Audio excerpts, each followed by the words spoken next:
Come into the room, come into the room, come into the room, come into the room, come into the room, come into the room. All right, come into the room, please. Thank you. Oh, shut up, pretty. God damn it, pretty. Damn it. No. Oh, my God. All right. Shut up, pretty. She does this every time. It's always one of them bothering me, but it's usually Pretty or Cersei, okay? Come into the room, please. Thank y'all so much for being here. Shut up, Pretty. Get out of here. So anyways, it's been a minute since I've done a live. I said, get the hell out of here. She won't. She will not get out of here. There's no respect. There's no respect. You know what? I know what these men are talking about out here now. I know what these men are talking about. No respect. Listen to them. Nag, nag, nag. Oh my gosh. Okay, so anyways, welcome. I am DanieSteel. This is DanieSteel, home of the purple print. The best content creator on YouTube. Point blank period is what it is. Okay? It is what it is. I don't do a lot of mess, but I will give you the best. Okay? You can believe that. It just is what it is. I don't like to be messy, but you know what's more messy than the mess? You know what's more messy than the mess? The truth. The truth shall set you free. You know, when I first did this channel, you gotta understand, this was years back when I first started the channel. My PWI friends started calling me. I hadn't heard from them in a while. People always want to call you where they can get something from you. When they, you know what I'm saying? Hadn't heard from them in a while. And these PWI friends were still in the mentality that we were in the hallways of school. I kept trying to tell these clowns, just like I tell my husband, we met in college too. We're not in the hallways. We're not in the hallways. You can't get my black behind in trouble no more. Okay? So, watch what you say to me. Anyways, a lot of my PWI friends, and when I say PWI friends, to let you know the context of where I met these people. So there are a lot of suburban black people and non-black people, right? And they were like, oh my gosh, Danie, your show is so controversial. It's so controversial. And I'm like, how is it controversial? Like, I got a video talking about, I'm doing videos talking about interracial dating. What the hell is controversial about that?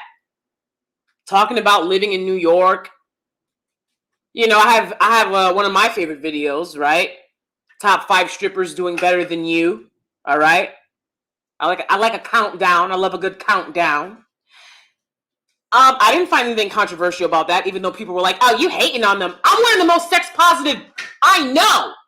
And when we're talking about the black community and we're talking, okay, I'm one of the most sex positive women I know. Now, it's a lot of thoughts out there that might disagree. Because see, a thought to me isn't a promiscuous woman. A thought is a fool. A thought is a thought bot that want to bop the bot and play herself. Okay? You can enjoy sex all you want, but when it's causing you problems, it's messing up your hormonal balance, pH balance. All right? Then you're not moving smart. Those are the people I have a problem with, not people that love sex. But you see, the thought boppers, they didn't know that. They didn't know that. I'm one of the most sex positive people I know. Truly, I've been sex positive most of my life because I grew up seeing a lot of things. Let's put it there. All right? I had to normalize a lot of things. Okay? I mean, is there a black person out there that hasn't seen naked photos of their parents? Black people used to take photos of themselves naked and put it in a photo album. Just leave it around for the kids. I'm like, what in the hell? Okay. So, anyways, what was my point? God damn. Anyways, welcome y'all. Good to see you. Forgot my point. Hi, Cosmic Journey. Good to see you. Sammy. Yay, good to see you, Sammy. Hey, my world, what's up? It's good to see y'all. Thank y'all so much for being here. I really appreciate it. I really do. You know, Like I said, I come on when there's something to be said. There's conversations to be had. Okay, and nobody's gonna have them like I do. So, the context of this video, okay? And I'm gonna try to share my screen with y'all to show y'all the tweets directly so that you understand this is real. This is based on a true story. All right, so grab your popcorn, clean the dishes, all right? Dust the house, do your work, whatever it is you're doing, sit back and relax and enjoy this DanieSteel podcast. All right, because this is an interesting one. I've heard, and we all know Black women will do some things, won't they? Won't they do some things for a man? Right? I'm not a part of the Uplift Men Club. Let's get that clear. I don't uplift men. A man should be uplifting himself.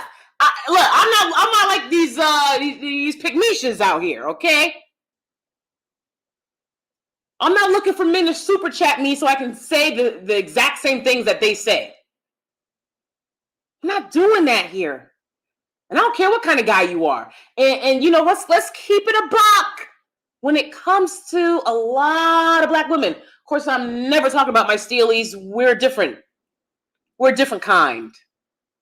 All right, but I'm talking about a lot of Black women. Black women like to worship men, right? They're going to find some man to worship, right? A lot choose God. They're some of the most annoying ones, okay? I'm always like, good morning, but it was God who got me through it. Like, oh, okay, I keep my faith to myself, but okay, right? And then we got the women that are, you're praising mortal men? Oh, mortal groups of men. Incredible. Listen, y'all flying them out. I'm not here to cater to men and fly men out. It'll never happen. I'm not a dusty identified woman. I'm not a male identified. I'll be nice. Because y'all know how they do. They come on, they start crying. She's so dusty. Okay, you doing okay? I know that ain't the worst thing you think people got to say about your ass in America. I know that's not the worst thing you think can be said about you. Oh no, it's an indicator that I'm not going to kiss your ass. You goddamn Skippy. You still want to listen? Because I'm not here to kiss nobody's ass. Nobody, no man, no woman. Formed against me will prosper, okay? I'm not here to cater to nobody. Nobody, baby. Nobody. It's not going to happen. And it's always, it never ends. Certainly all these dusties. Every little group y'all come from, it's these people from these, extremist groups that will come to me and say, why aren't you catering to me? Go to the groups that cater to you. I'm here to tell the truth.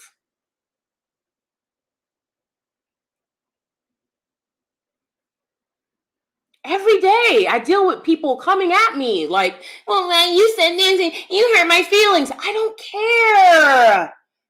care. I'm not here to please you. You flying them out? Why are you flying them out? See, when I first saw this story on Twitter, I did what an empath does. And empaths get a bad name on here.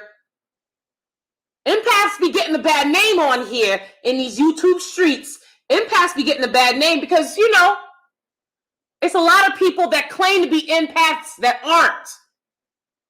Being empathic is a skill. It's not a disability. Though it can feel that way. And that is not to discredit, actual physical and mental disabilities. But I'm telling you, To be someone that can't distinguish between what's going on within you and what's going on within other people and what's going on outside of you, that can feel like a disability. But if you're a true empath, eventually you're going to learn to harness that. So I'm an empath.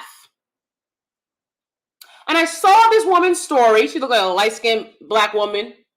You know, she wasn't brown skinned, but she wasn't the lightest skin. Y'all like to pretend that color don't exist. She wasn't brown skinned and she wasn't the lightest light skin. She was light skinned. Okay. And she had, you know, very nice head of natural hair from a picture of hers that I saw. You know, cute girl, young woman. Doesn't look to me to be any older than 26. Not sure how old she is. I went through her profile a little bit, but you know. One thing that I liked about when I saw this story was that a lot of black women were saying, and y'all know I feel this way because I'm going to show the tweets if I can, but you know, the tweets will show her name. And I'm not worried about that at all because I have a small channel and my Steelies have common sense. You will never find a Steely messing with somebody in the name of the Steelies unless they deserve it because they're a predator or a bully. So you will never find that. I don't have to tell y'all not to do that because I've seen my Steelies on other channels and y'all always the only ones acting right. I'll just keep it 100. Y'all always the only ones with some common sense. Even if most of the people are acting foolish, I'll see a Steely say, nah, I wasn't right. I don't care what y'all say. That's why they're Steelies. That's why you're here. So again, welcome. Thank you for being here. Please thumbs up the video and subscribe if you're not subscribed. Miss Evolution says, I'm glad I caught you live. I appreciate your candor. Thank you, Miss Evolution. I appreciate that. Karine Mondesir says, flued out. Women actually do that. Can you believe it? Can you believe it? I'm like, what? And you gotta understand, I grew up seeing black women do some things for they men, for they man, right? I grew up seeing black women do a lot of things, going out of their way, right?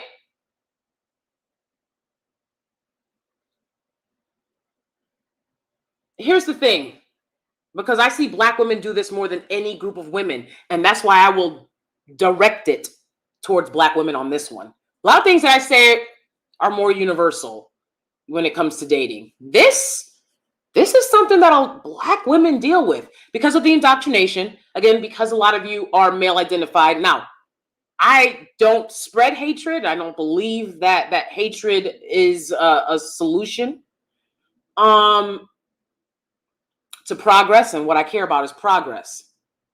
But the truth has to be told, right? There's a problem. There's a general problem where and a lot of cultures do this, but we are going to focus on it being black culture because we're black. Why are you talking about black people? Because I'm black. Y'all okay? You doing okay? Fuck out of here. Nobody complains when I spend so much of my time advocating for poor black people and working in schools of black people and working for nobody says anything about that. It's only when it comes to dating that you want to be like, why are you talking about black people? Because I'm not kissing nobody's ass in the process, and I never will. But you take all the other work that I've got to give, right? That's foul. Anyways, so let's see. Let's just get to it.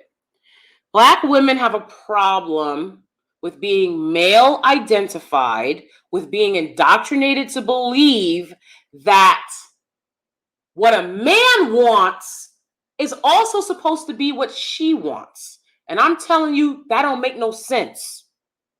That don't add up. They don't have a mentality of what the women want is what they should want. If there's not reciprocity, there can be nothing. Okay? So, but you know, I have a lot of relationships I had to sever because of male identified women. And you find this problem a lot with black women. They are male identified. And if they don't, you know, if they decided they hate one male, jumping to the next and pedestalizing them ain't gonna change your situation, sis. The bottom line is, if you can't name what these men have done for you, why are you pedestalizing anyone? A lot of people that y'all call pick-me's, these women were raised by their fathers. And that's something I certainly cannot relate to. Okay? But you have to understand. This is something I understand because, again, I went to PWIs. And a lot of my Black friends were suburban Black people who had both their parents. Okay? They didn't have a deadbeat daddy crisis going on within the Black middle class. It's certainly not as bad as it is for, working class and poor Black folk, right? So I would see, a lot of times when Black men are in the middle class, they raise their Black daughters with the Black wife, right? They tell their daughters to divest. They tell their daughters to open their options to all men available. They tell their daughters this. Okay? I've seen it firsthand. And so y'all gotta understand about these, because again, I'm an empathetic person. When I look at these pick-me-shas, I see women who still have their father in their lives, and they are very male identified.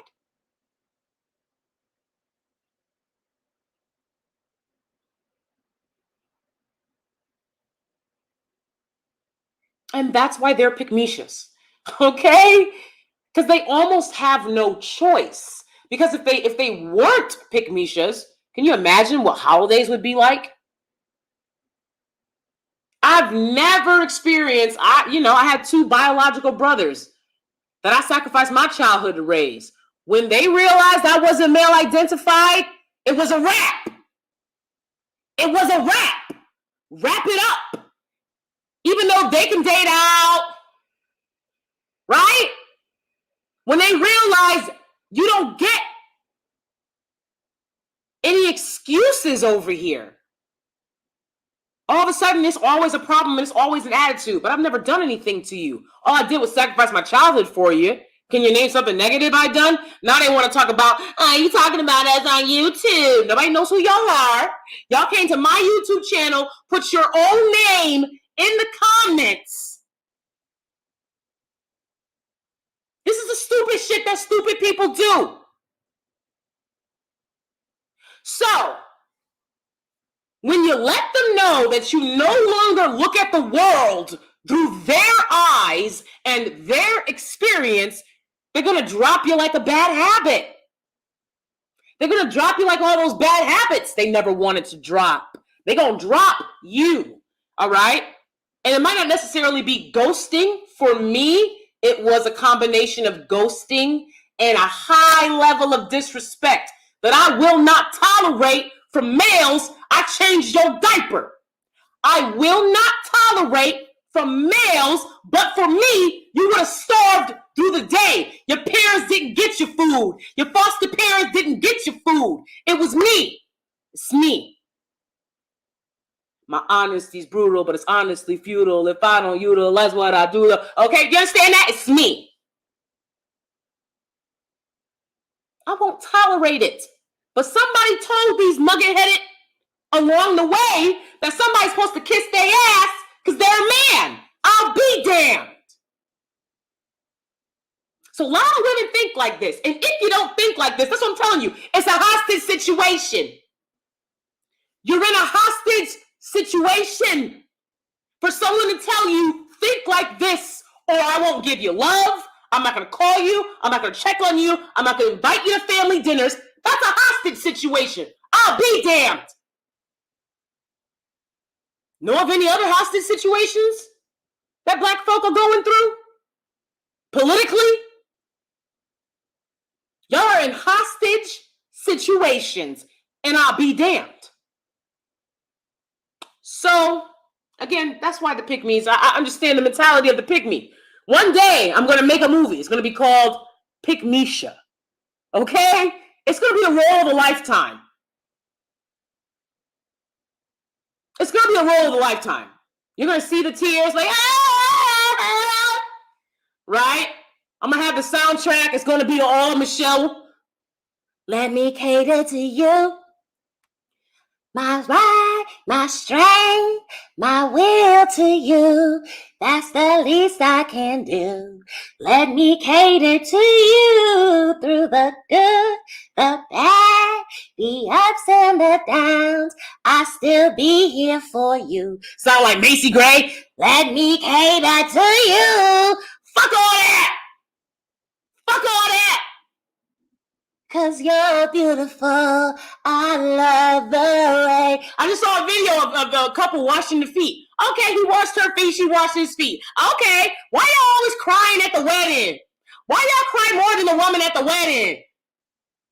They didn't cry more than the woman at the wedding. Yo, my husband had a very big smile on his face.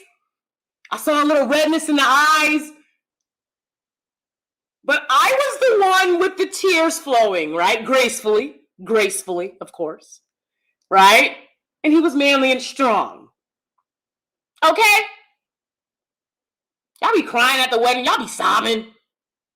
Save it for the woman. Save it for, you want to cry at the wedding and make the day about you?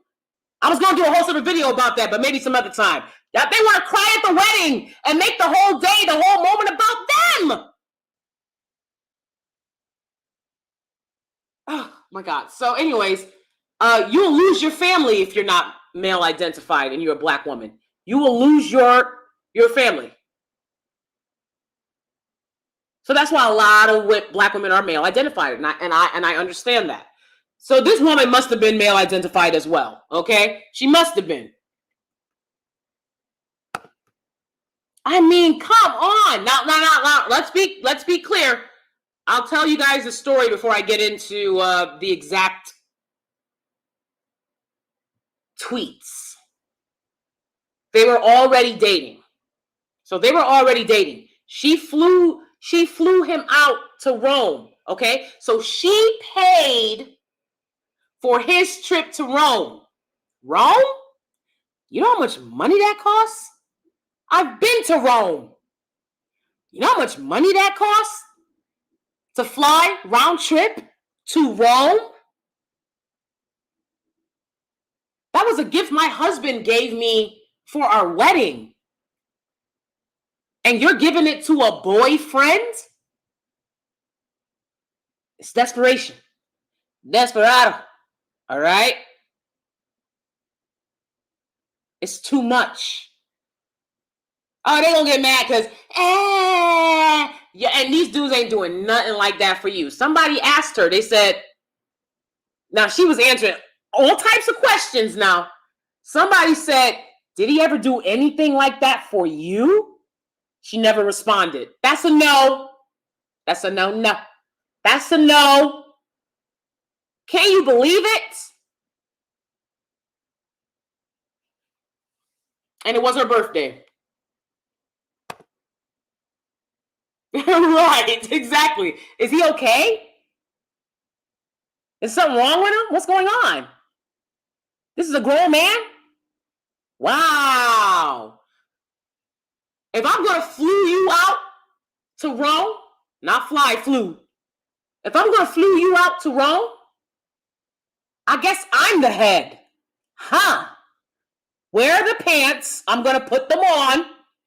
I'm the head. You're the neck. The whole trip. Do what I say or pay the price. Right?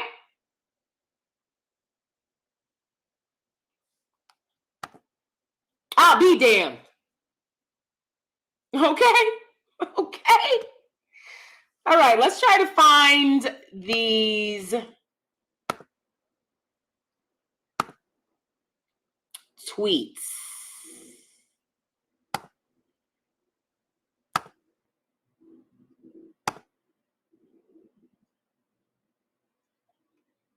All right, we're here. Since we here. All right. Again, I don't have to tell y'all to not go on people's social media and bother them. We're a small YouTube audience, so I'm not worried that that's going to happen, okay? But Steelies are a good group of people, so I'm not worried about it. Okay.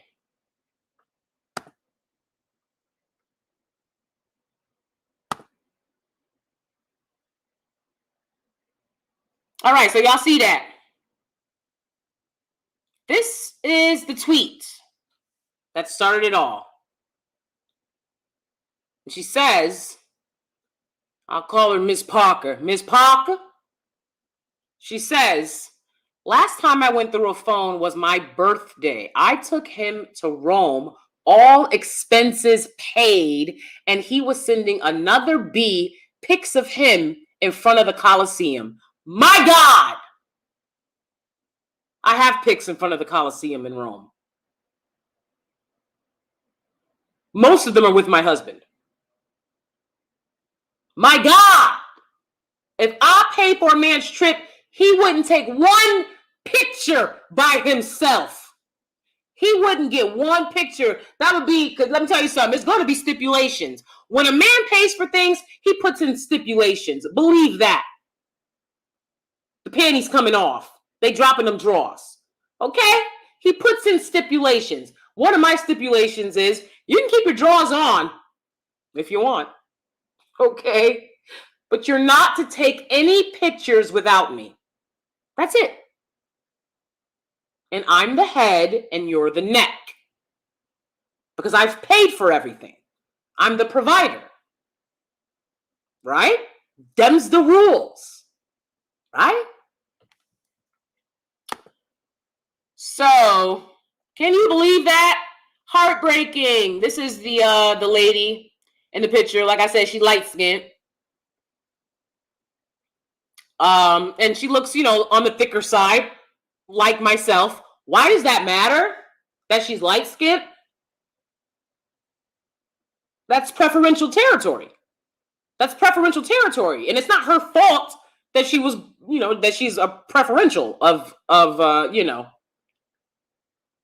these guys. But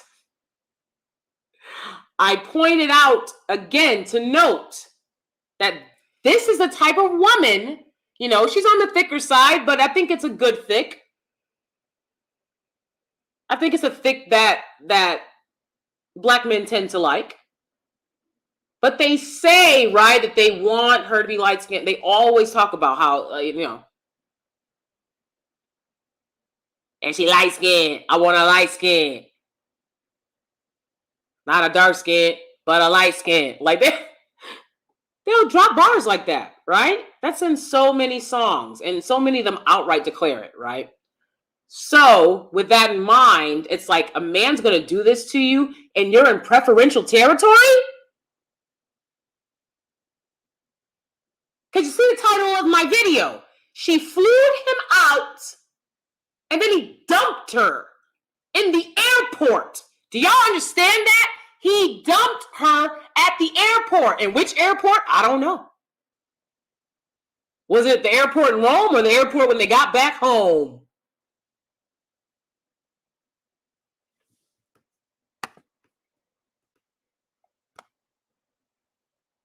Okay, so she tweeted that in answer to the question, y'all go through phones, why or why not?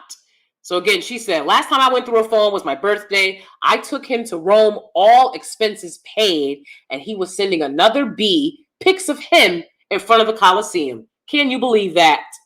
Can you believe that? The Colosseum is amazing, by the way. Of course, if you go to Rome, you'll stop at the Colosseum. I don't even have to tell you that, but I had a conversation with my husband when we were the month that we spent in Italy. And I was like, I would love to fly out a group of Black theater students so that they could experience this.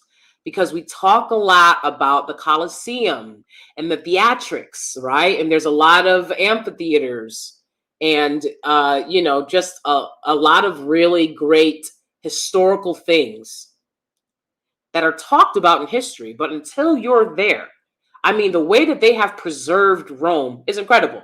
So you got to check it out in person. I believe everyone should see, such beautiful historical things. Of course, things aren't preserved the way that the Colosseum has been preserved. And that's another lesson, right? Because they preserved the things that they cherished. They preserved the things that they wanted to show their kids. Look at our glory. Look at our greatness. One of the emperors of Rome was a black man. I forget his name. But all these pick-me's that know everything about everything, they should know his name. They should know his name. One of the emperors of Rome was a black man. Obviously, I mean, he's African, right? Or a Moor, right? They didn't use black, white in those terms. America popularized those terms, sadly. And I think it's sad because a lot of people feel like their whole identity is essentially what colonizers tell them is their identity. And I'll be damned when it comes to that. I'll create my own identity. Thanks. Thanks.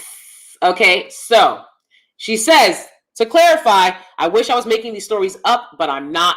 I was letting niggas dog me. I was letting them dog me. Shout out to sis for personal responsibility. Shout out to sis for personal responsibility. A lot of women will do things like this, and then they'll say, niggas ain't shit, can't pay rent. Okay? It's like, okay, but where does personal responsibility and accountability come in? A part of healing is understanding your role in what you went through. And of course, we're not talking about as a child. We're talking about as an adult.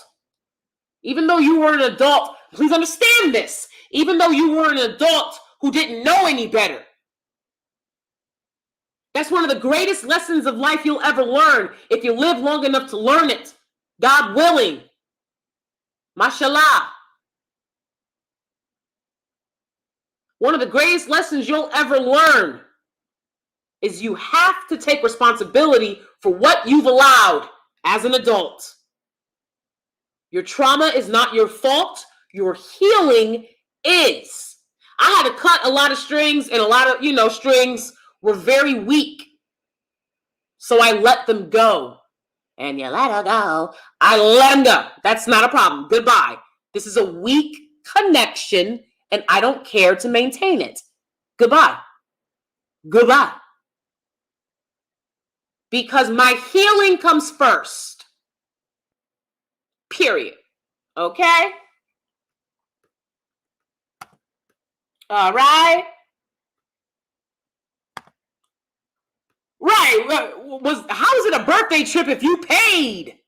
How is that a birthday trip? Man, I've told y'all over here the story. Why y'all think I'm doing this story right now? Personal experience.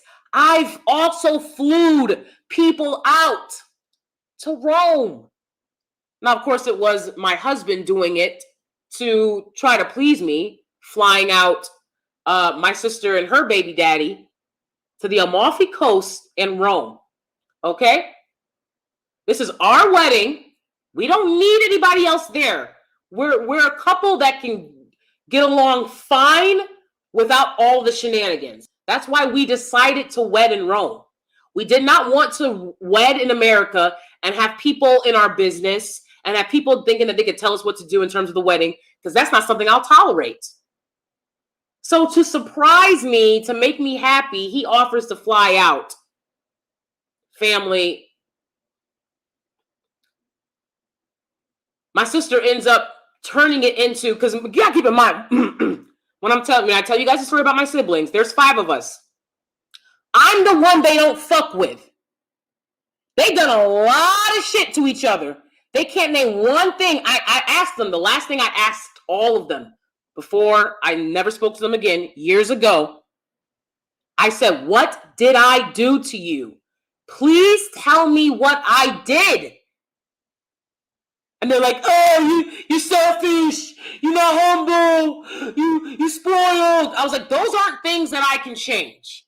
You're talking about characteristics.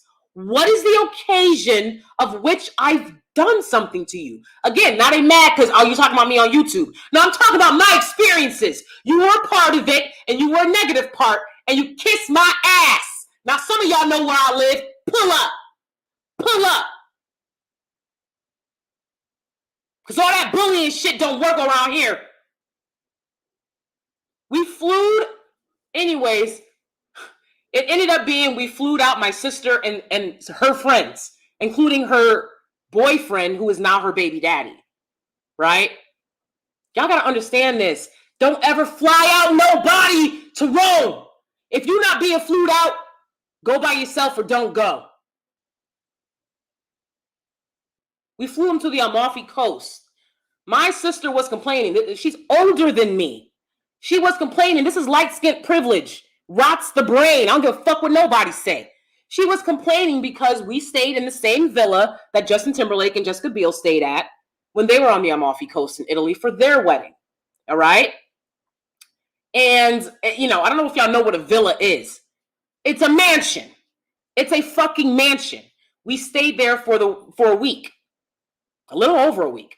Okay? We stayed in this mansion full of Catholic statues and, you know, Italian history. It was fucking beautiful.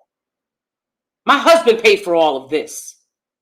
So a lot of y'all talk about having a nigga, you know, or divesting or dating out. You could never touch what my husband's done for me. I'm talking real shit. I'm talking about get you a man that fucking loves you and loves himself and wants to give you a great life. Not get you a man so y'all can sit around all day. My husband works. We don't get to see each other a lot. When I emphasize getting a good man, that's the kind of man I'm talking about. A good man, a man that wants to work, a man that wants to provide and protect, a man that loves you. I'm not talking about just going and getting any who shot John of whatever race. I don't care about none of that. I'm not over here fighting to tell y'all that. Get you a good man. All right, they're rare. So anyways, my husband paid for all of that. And my older light-skinned sister was complaining that she had to stay in a hotel on the Amalfi Coast.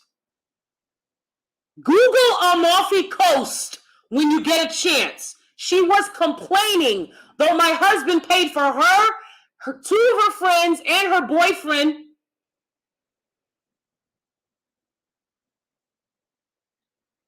And he wasn't even, you know, stressing when they could pay him back. He was like, oh, whenever. I was like, what? When I found out what he did, because he wanted to surprise me, I said, oh, hell no. We're not paying for all of that. You see how caring my husband is? I said, oh, hell no. We're not paying for all of that. They want to go. I don't give a fuck if they're there. That's the difference. You want to go. I don't give a fuck if you're there. We're eloping. This ain't a destination wedding. Let me tell y'all this fucking story, man, about how my fucking family did me. Dirty. So anyways, and you know, she called and left me a few messages last year. She called being like, oh, hey, what's up? Hey, what's up? You don't get to fuck me over and not apologize. Anyways, she was complaining. This is all expense paid trip. I mean, they had to pay for anything that they did with us when we got there. I said, no, they need to make sure that they pay us back. One of her friends never paid us back. He stopped being friends with her, and so he didn't pay us back. This is what happens when you do shit for other people. And keep in mind, my husband was the only white person in my wedding.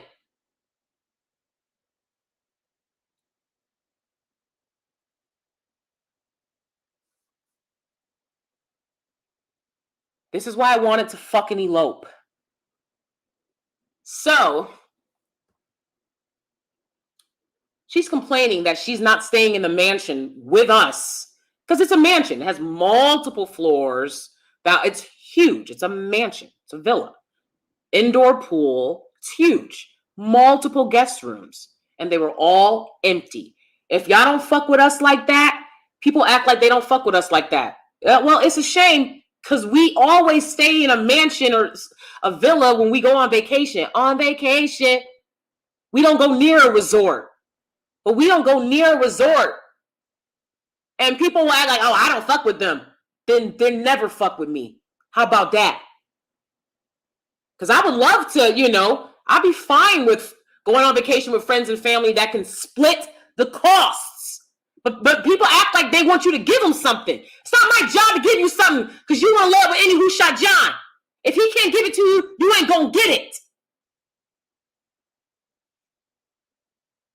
And then they told us, they both were like, oh, when we get married, and they were talking about marriage mad early in the relationship. I'm like, okay, all right. That's weird, but whatever. Part of vetting is being strategic, being smart, being observant. You can't observe when you're in love. So you need more time to figure out if this person that you're going to marry is going to be a good husband and father and a good fit in your life. So they were like, yeah, when we get married, we're going to do this, this, and that for y'all, because we were doing a lot for them. That's a vacation of a lifetime that a lot of people don't get to Italy until they're 50. A lot of people don't get to see places like that. I was like, okay, sure, whatever. That's great. Anyways, they end up getting married, allegedly. I wouldn't know because I wasn't invited. Can you believe that? After all of that. And again, the only thing that had happened in our relationship was that they owed us money from my wedding. That was it. I didn't do shit to them. So people are fucking funny as fuck, man. Don't fly nobody out to Rome. Don't do it.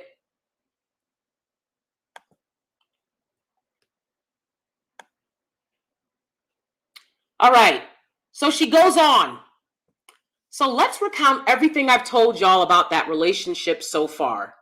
The threesome was a failure. I tricked on him, flew him to Rome, gave him money, and ate his booty on my birthday, only for him to dump me afterwards. You understand?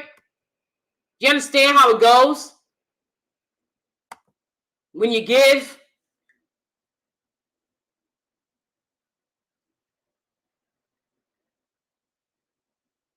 again, the question to her was, did he do any of those things for you? And she didn't answer that question. She couldn't answer that question. Y'all know I'm big on reciprocity. That's why I make things clear to people. I'm not giving you the gift of Rome. The gift of Italy is for me because I'm the bride. If y'all want to come while I'm eloping, you're going to have to pay for that. I'm not mad because I'm talking about it on YouTube. But when I wanted to have the conversation in real life, you didn't want to have it. Fuck out of here. Eating the booty. Sorry. I'm sorry, guys. I hope that's not salacious. Gave him a threesome. You see what happens when you do everything for a man? This is what happens.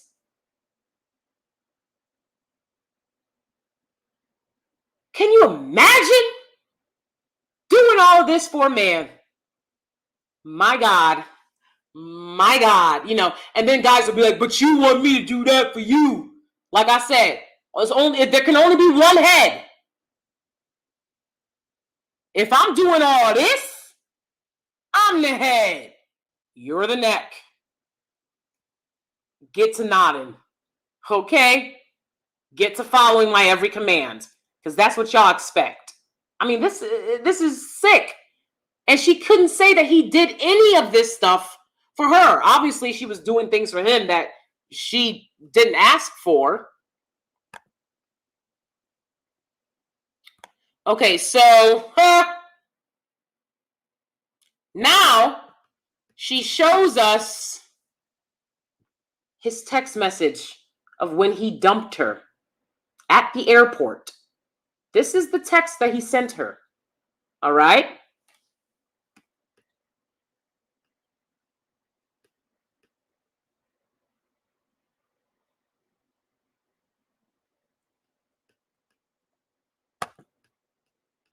So he says, truly sorry. You've shown me how much I mean to you and how much you want this. See, this is a fucking contest for them. This is a game to them. Hoops. They want you to jump through hoops. Does this sound like something a man would send a woman? A man that wants submission and wants to be the head? You've shown me how much I mean to you and how much you want this. You've shown me the type of luxurious life we'd have together. Like, you think she's going to take you to Rome every year? That is an incredible expense. I'm sure when she paid for all that, she thought maybe the next year you would pay for something. Not that you would dump her. You've shown me, but they're mad at women, right? They want to stereotype black women and say this is things that black women do. Is this things that we don't care about your money, right? The Dusties and their Pygmishas, men don't care about your money. Didn't I tell you I'm going to tell you the truth? I'm not going to lie to you. They care about your money, sis. Especially when you're dumb enough to spend it on them. You've done things for me that I could never expect from anyone. Bingo! You see that? And still didn't want her. So what is the point of being a pick-me? What is the point? You've done things for me that I could never expect from anyone. They know that they're raw dogging you. They know. Not a person in this world will put up with that. But because you give it to them, they're willing to try and see if they can find her. They're willing to try and see if they can find her. And there's a lot of them. There's a lot of them out there. See, being a pick-me and being a traditional wife, they're not the same thing. They're not the same thing. I hate to be the one to tell you. They're not.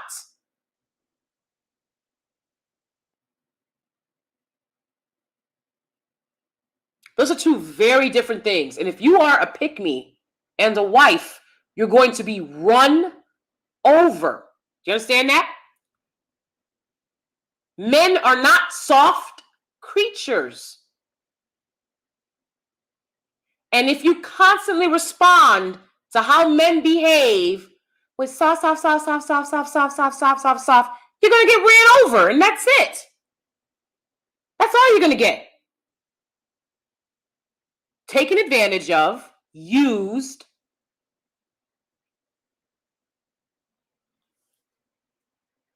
And that's not smart, especially if you actually love him and you want the marriage to work. It's not smart to let him run all over you to the point where you have nothing else to give. You're exhausted.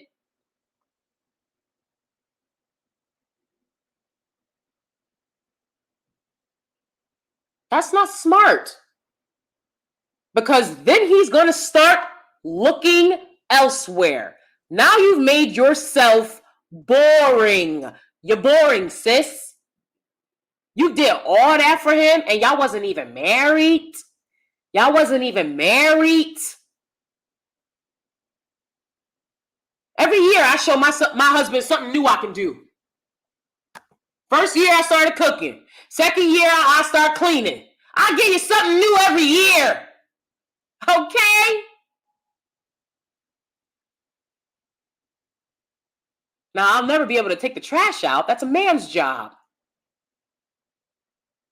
But, every year, show him, oh, yeah, did you know? I swear to God, every year, my husband be like, whoa, happy as a clam. Happy as a clam. Show him something new every year. But to give it all away on some foolish-ish, on some, he loved me, he's nice, and he said this and he said that. He gave me a trinket or two. I don't give a. You give it all away, they're gonna get bored. They're gonna get bored. They're gonna look for a woman that's not gonna give it all away. This is something that these pick-me's don't even know. They couldn't tell you because they don't know. I know. Because I've been with my husband for 12 years.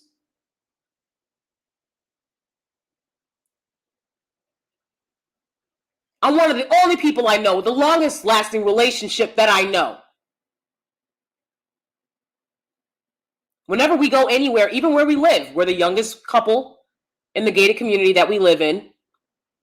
We work hard to have nice things that we want in life. That's what we like to do.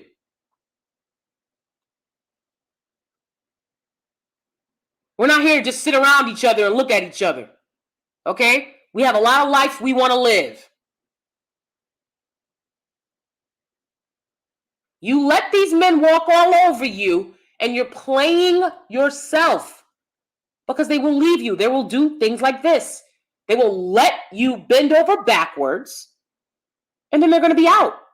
And they'll be telling you, hey, nobody told you to do this, this, or that. You know how many times my siblings told me that? They said, oh, well, you did this, this, and that. Nobody told you to do this, this, or that. Guess what? I ain't did shit for them since. You're right. You see how that go?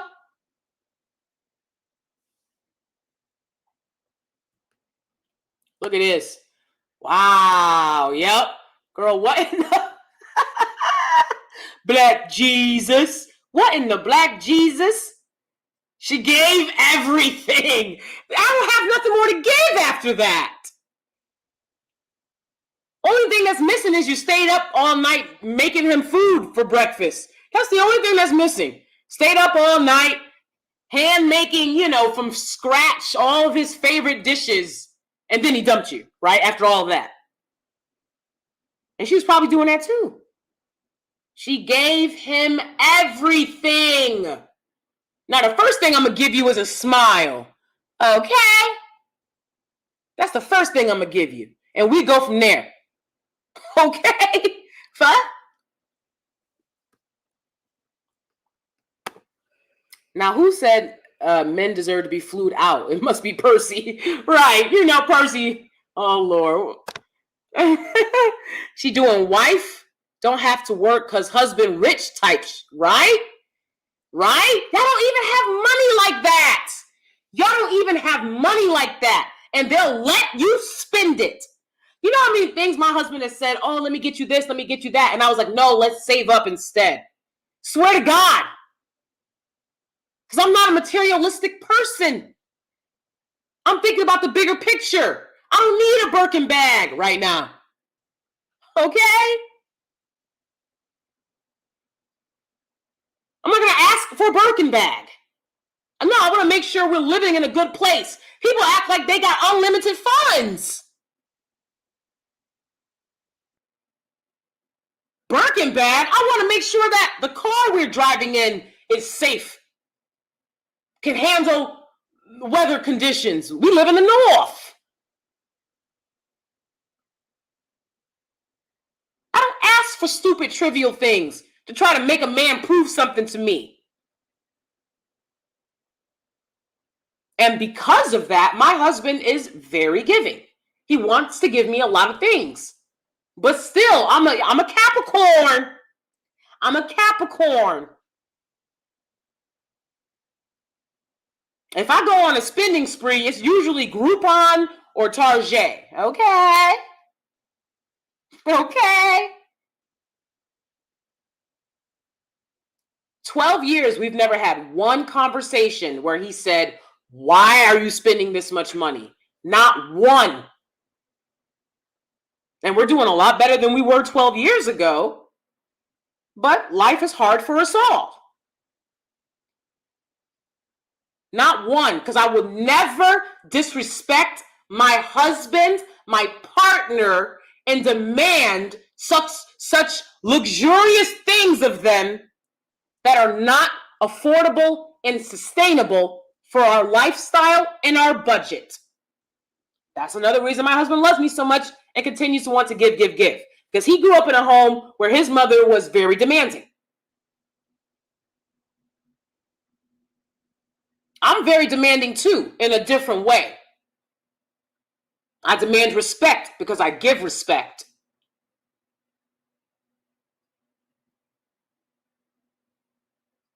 I demand protection, provision. Be a man, keep a job. Ain't nobody asking you for Birkin bags. Look what y'all making women do. I shouldn't have to help you get a job. I shouldn't have to deal with you going through bouts of not having work.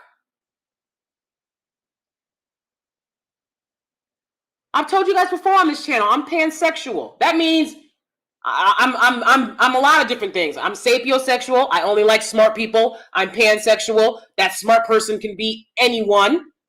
But I'm also demisexual. That means I have to like you. Or else there's no sparks, there's nothing there. And the only way for me to like you is for you to like me. Okay? Those are the conditions. So if I want to be with someone where I'm doing 50-50, because see, men want to lead. They want to be the head. They want submission. This is what men want. Then you got to provide without complaint.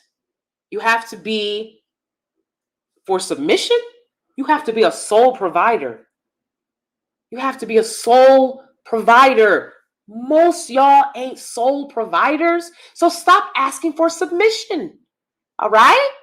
Just accept that the way things are. And they don't want to accept things the way that they are. They're like, no, I should be submitted to. You have to provide full provision and protection to be submitted to. Period. If I want to go 50-50, I'll be in a relationship with someone that's not a man. I'll be in a relationship with someone that's not a cisgender man insisting that I submit to them. That's the bottom line. Men are a lot to deal with. Men and women think differently.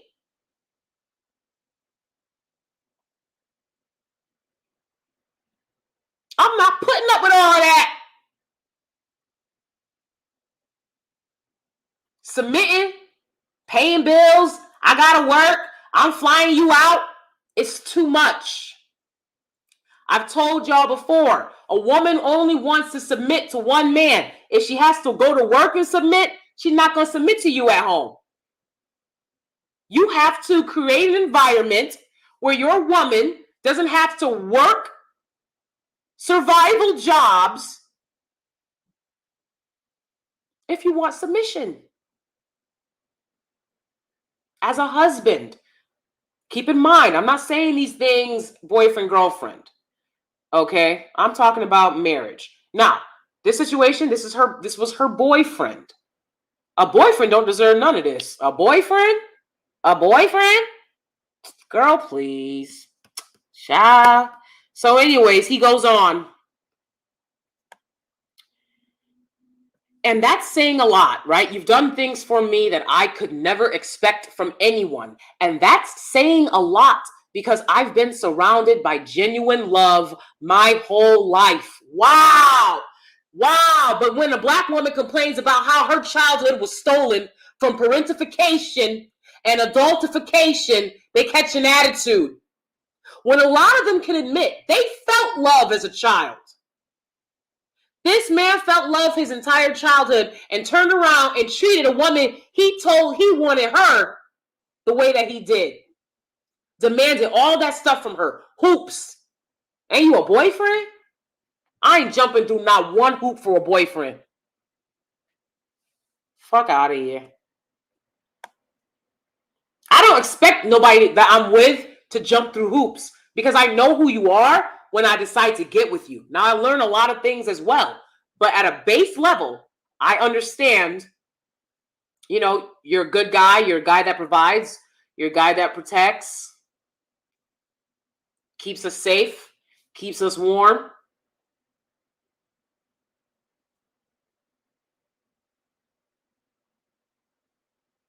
Now, if a guy wants to live with you and wants to move you in on that boyfriend-ish, and he wants submission in the home, he's got to play by those same rules. If you're going to play house, play by the rules. You have truly shown me how important I am to you beyond a shadow of a doubt. I will never question your intentions or efforts. I couldn't. There is nothing more you can do. I am not saying it will never happen, but I am saying it isn't going to happen right now. And at this point, for you to keep trying only makes things worse. They'll tell you outright. They'll tell you outright that they don't like the behavior. You see, if you deal with one of them, they'll tell you the truth. If you go into these manosphere-filled spaces, they're going to lie. Because in the manosphere spaces, they're saying, oh, this is what they want women to do for them. Go ahead and do it for one of the individual men. And this is the text you're going to get. And at this point, for you to keep trying only makes things worse. If I were to choose to try again now, it wouldn't be for the right reasons.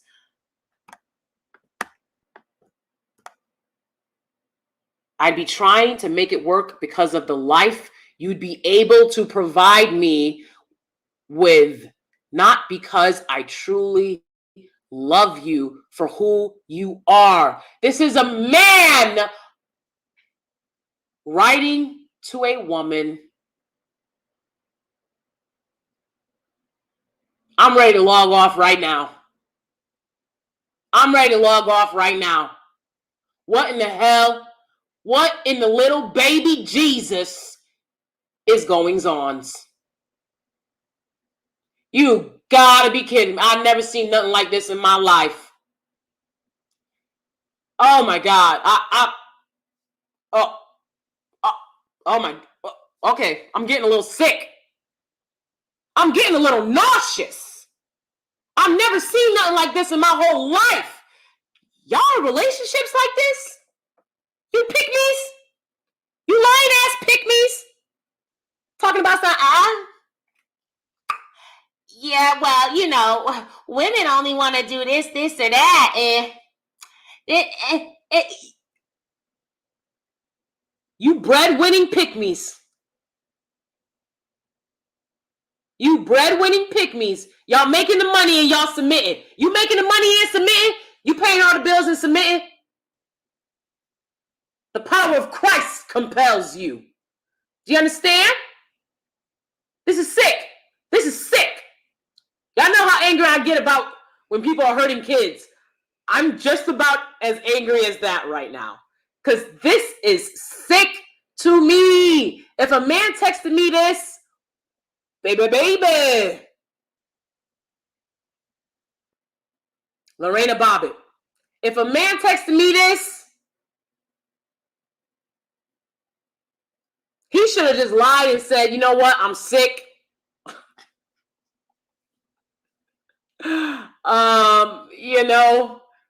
I'm sick physically or maybe mentally, something's wrong with me. You give me something. Don't give me this. My gosh.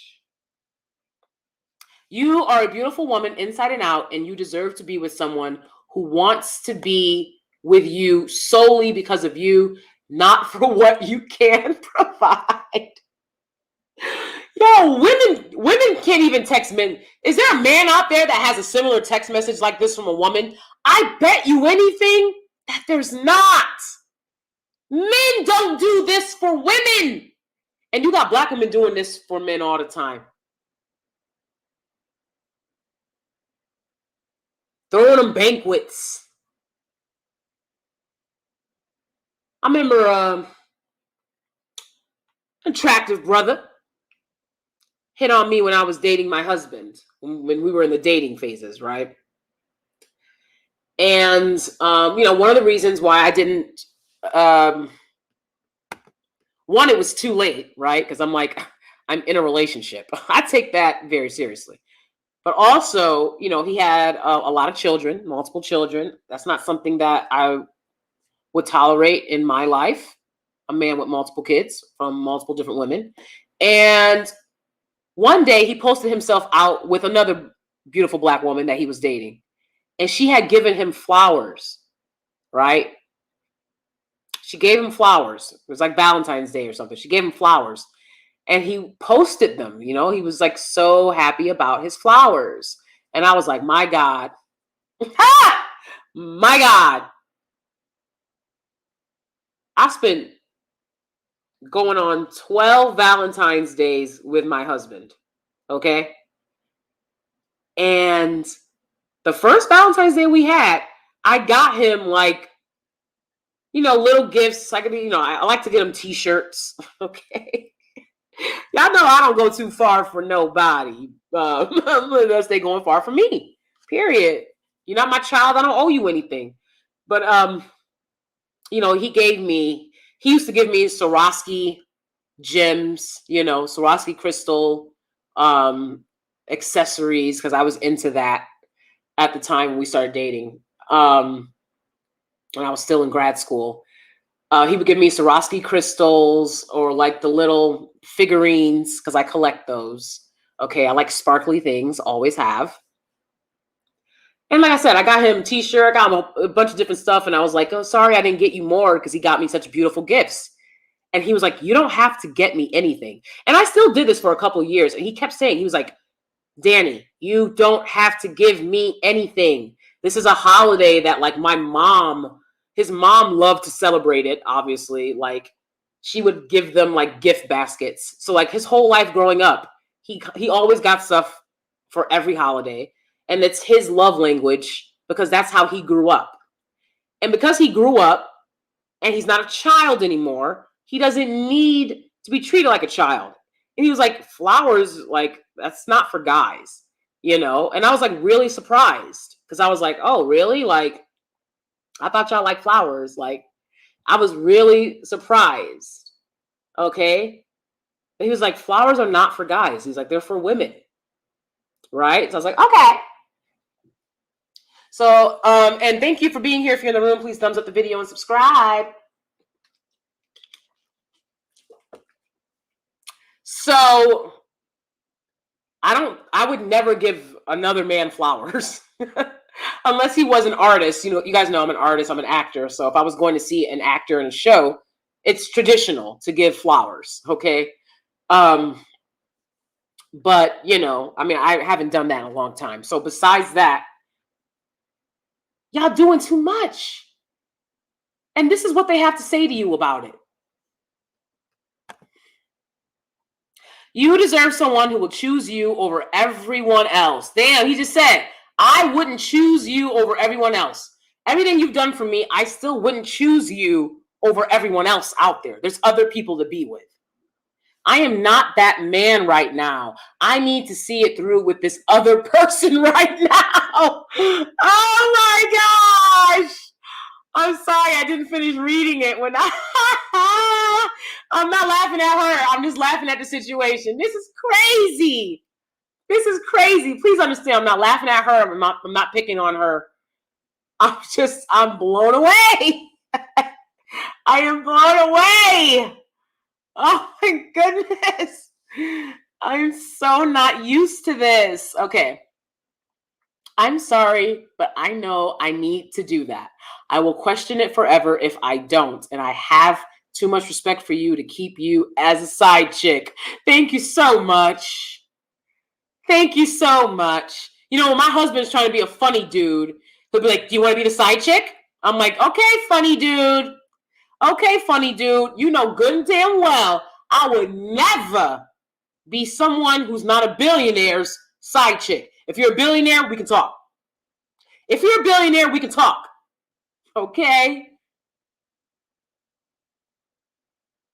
Who dates someone that, oh my goodness, or string you along knowing how I feel? And I know how I feel at this point. There are no doubts in my mind. I love you. But if I came back now, I wouldn't be able to wholeheartedly commit. I need you to let me see this through.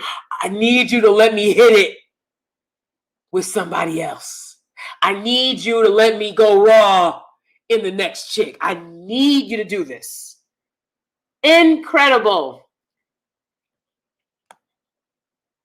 Okay, so she goes on to say, I loved him and originally he was all in for me and I wasn't ready. So when we reconnected months later, I wanted to go all out and show him I was ready this time. What? What? Why? Why? Why was this your mentality going into this relationship? You don't have to show him nothing. I think especially if you're just entering into a relationship, you really need to enter as yourself and not put on any, any masks, any illusions. Really present to that person who you are. Because so many people are in broken relationships because when they got into the relationship, and I told you guys, I did something similar. I'm not proud of it, but I didn't know better. When I knew better, I did better. But for the first half of my relationship, I say easily the first 4 years, easily, I was very overly accommodating because my husband was my first boyfriend. And I thought that this is how girlfriends are supposed to be, right? It wasn't that I was trying to get him to like me. I knew he liked me, but I thought this is how, and I still have, the way that my great grandmother showed me that a wife is supposed to be, right? That's still in my head. But keep in mind, I've told you about my great grandmother. She was not male identified.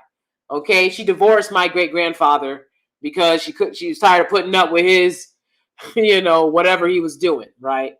So my great grandmother, and she lived on her own. She paid her own bills after that. Okay. So she showed me how to be a wife, but it wasn't to cater to a man. Okay. It was just mostly like, take care of your home, know how to clean, know how to cook. I think that she phrased it as things that a wife does, but at the end of the day, it's things that a person should just know, right? You should know how to clean, you should know how to cook, you should know how to take care of yourself, you should want to work hard, right? So anyways,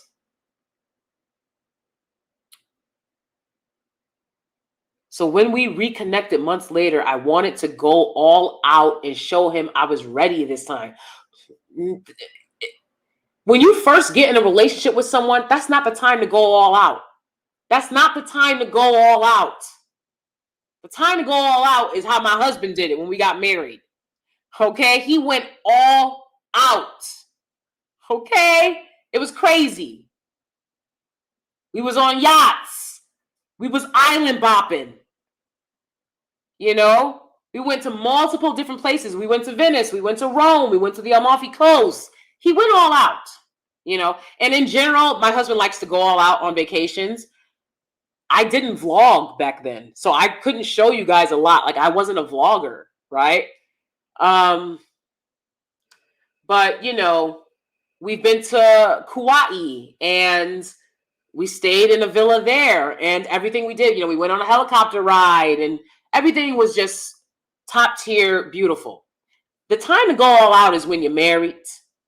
It's not when you're dating. The first thing a man does to go all out when you're dating is propose. That's the first thing a man does to go all out. After he does that, You still don't have to go all out for him because now you're engaged. There's an understanding.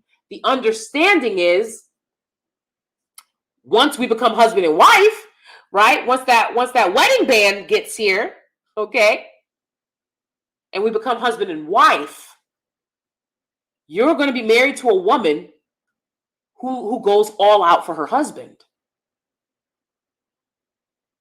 Give him something to look forward to. All right. In the meantime, obviously, I'm great and amazing. That's why you wanted to marry me. We have mutual love for each other. We continue to work hard and do what we have to do to build up this relationship.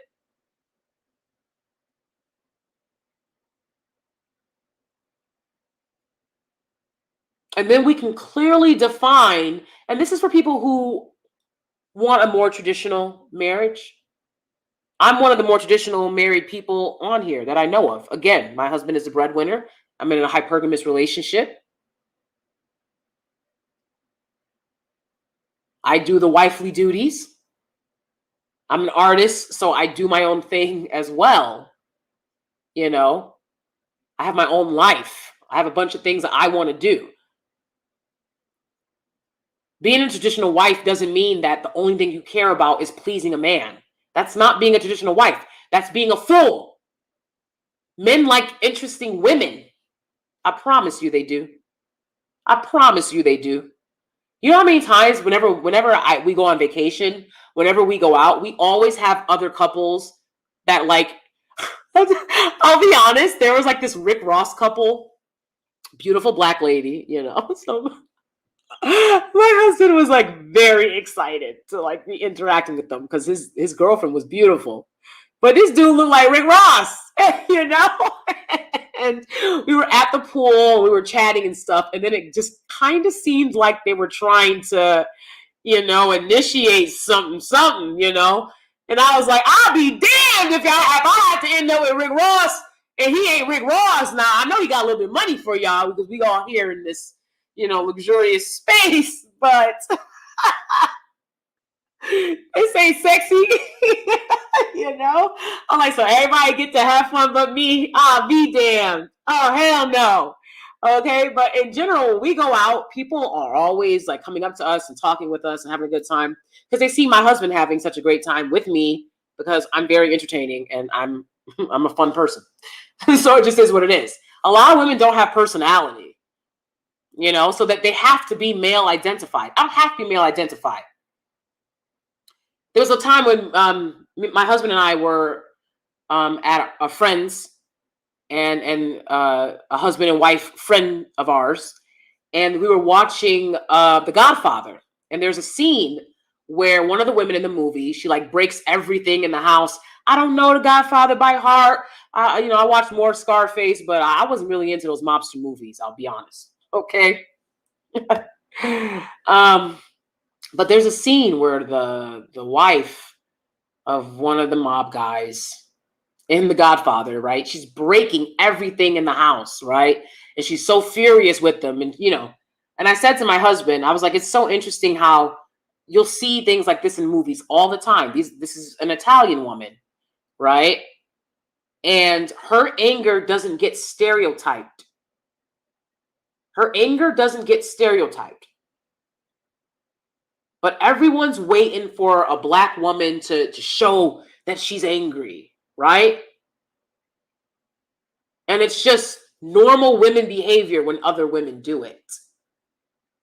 And my husband said, he said, I never thought of it that way before, right? But it's true, right? He was like, it's true. I can see that. And it's not right, right? So men like interesting women. My husband thinks I'm feisty. Okay. I can get a little loud. Okay. My husband thinks I'm feisty. I'm interesting. Of course, I'm beautiful. Right. The attraction has to come first. But make sure you got something else to keep someone intrigued with. I know you don't think he's supposed to just stare you in the face all day. And you're not interesting. There's nothing interesting about you. So you start busting it open. to prove there's something interesting about you, that's not the time to do it. When you're dating, that's not the time to do it. I let my husband know. I was like, oh, there's a lot of things that come with marriage. A lot of things. He's like, oh, shit. Okay. And it don't come until marriage. Period. So keep that in mind. You know, you can let them know, hey, I'm willing to have fun. All types of fun. With my husband. Not a boyfriend. Of course, unless you want to have fun just for fun's sake, then go ahead. But a lot of times it's women being used. And it's very sad. All right, let me go over some of you guys' comments. I've missed some of you guys' comments. Hi, Alexander. Good to see you. Amen. Okay. Lysadra says, thank you. I'm only doing it for another woman, okay? If I'm going 50-50, I'm going to do it for my lady. All right? You understand that?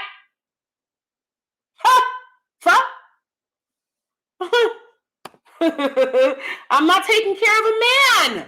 I'm not taking care of a man. Men want way too much for me to be reaching in my wallet. Okay? It's not going to happen. Okay? Shit. Wow, he sounded like, what? Yo, I thought this was a woman. I mean, you couldn't tell me that this wasn't a woman saying these things. You couldn't tell me that. Mind-boggling, truly. What in the Arrested Development? Okay. In the Black community, Black men take on. Oh, God. Yeah. He said that she's providing a certain life. He was like, thank you so much for, we've done such luxurious things. And you show me the world. Nothing anyone, I mean, I'm like, damn, these are things I said to my husband. I never said this to a woman. What in the, who shot John? He was her wife. Exactly. She didn't realize it. Damn. Is it opposite day?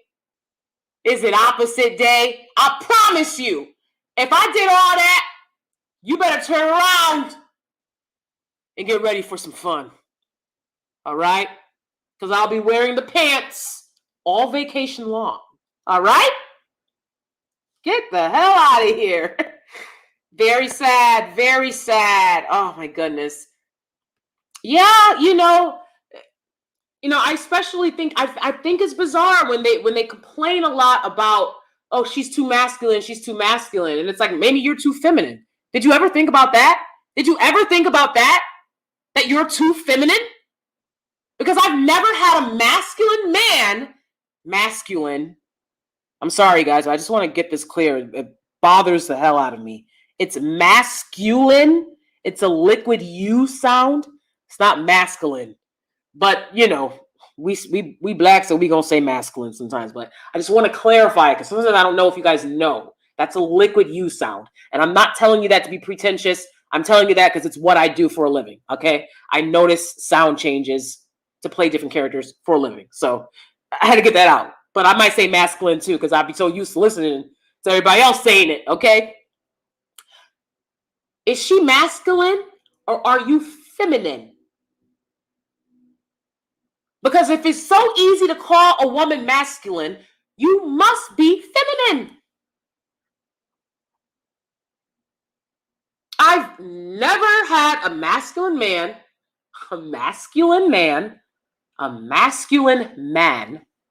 Sorry, I get really obsessed with the sounds sometimes, you guys. Call me masculine. Nothing that we're doing is the same. He's standing there, muscles rippling, okay? Testosterone popping, ready to hold the door open for me, ready to fix something around the house when I need it. We're not doing the same thing. When the Italian woman in The Godfather was breaking everything in the house, her man didn't respond to her, you're being masculine. So they don't understand how they play themselves with that language. Truly, a masculine man could never tell a woman she's being masculine unless she was deliberately being masculine, right? For whatever sexuality, gender reasons. Okay? They will look a cisgender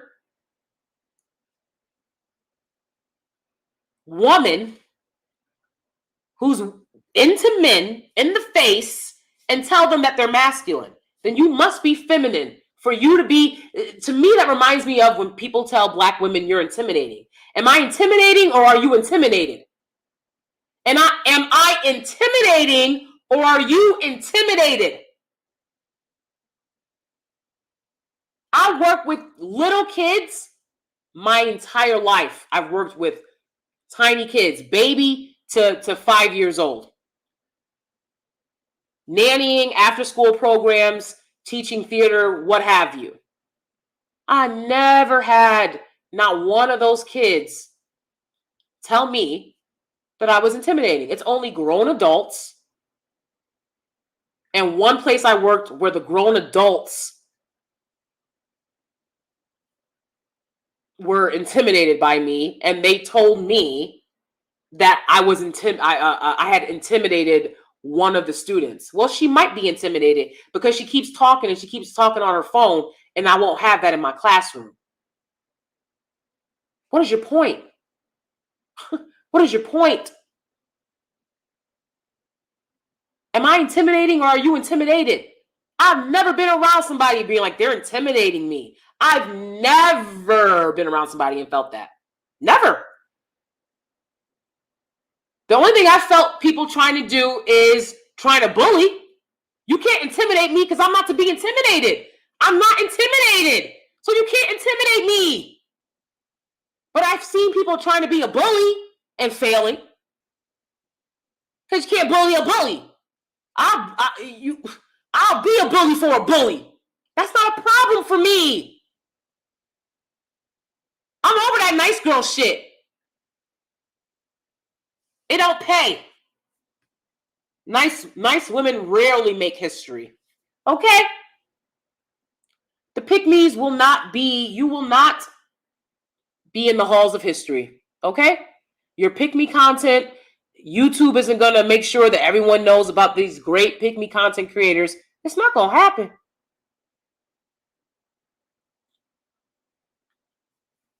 But like I said, pick-me's are pick-me's for survival. And the empathy within me understands that. They're trying to survive. They don't know another way to survive. I'm very courageous. I'm just being honest. Because men get very angry when they're catcalling you and aggressive. Men get very angry when it comes to rejection. And still, I will let somebody know, oh, well, too bad, boop. You're not entitled to my time or my presence or anything else. Right? I'm not going to be like, oh, well, let me cater to you. This is your day. I'm not going to do that. And that takes courage. That a lot of women, don't have. And I don't necessarily blame them for that. I really don't. But I think that it takes intelligence and maturity to understand that just because you're male identified, because you're in a hostage situation and you're scared for your life, you're scared for your very life, and I understand that. It is literally Stockholm syndrome living in these hoods. Doesn't mean that you get to bash other women on some generalization shit. There's a lot of things that women do. Y'all know that. I will call it out. But let's be specific. Let's be specific. Be specific. Who are you talking about? See, a lot of them want to talk about these big content creators, but they dare not touch. They dare not touch them, so they generalize everyone. That's foul.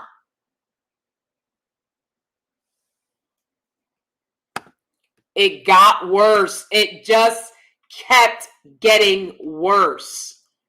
Tragic. Absolutely tragic. So, I loved him. Why did you love him? Y'all fall in love too fast for me. Y'all fall in love too fast for me.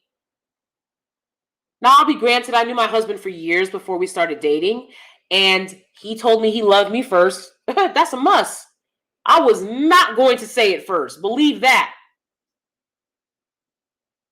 Because unless he says it first, how do you know if it's true?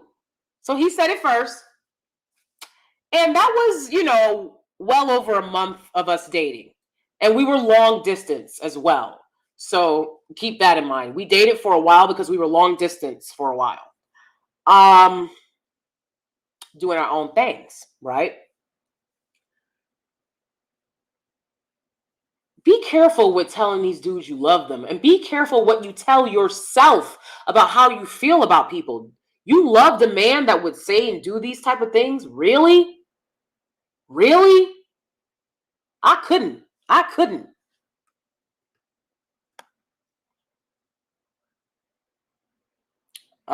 This woman says, okay, I understand we all take L's in love.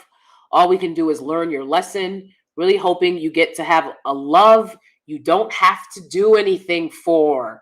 And I remembered that I wanted to read that to y'all because that last sentence there, that hit. I mean, people can say what they want about this woman for posting this story, but this line here is like the biggest drag, okay, that anyone could say to her, because it's said in love and it's some real shit. And if she doesn't understand this, then she may very well continue to play herself in future relationships.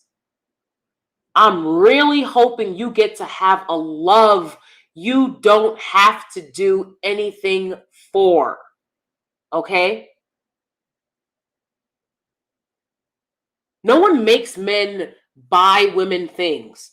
This is something that people have done. Humanity has done from the dawn of man. Okay? The cavemen went out,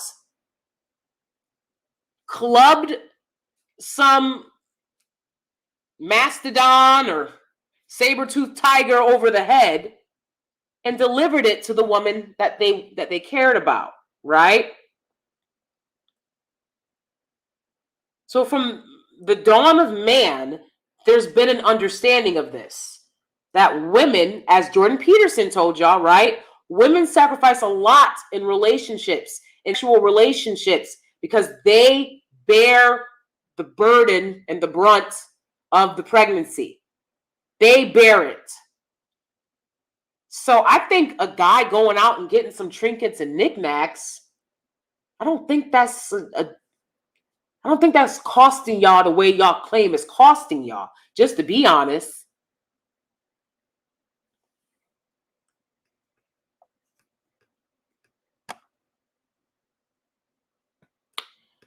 I thought this was sad. She said, after sharing all that, I still feel the urge to say he really is a nice guy.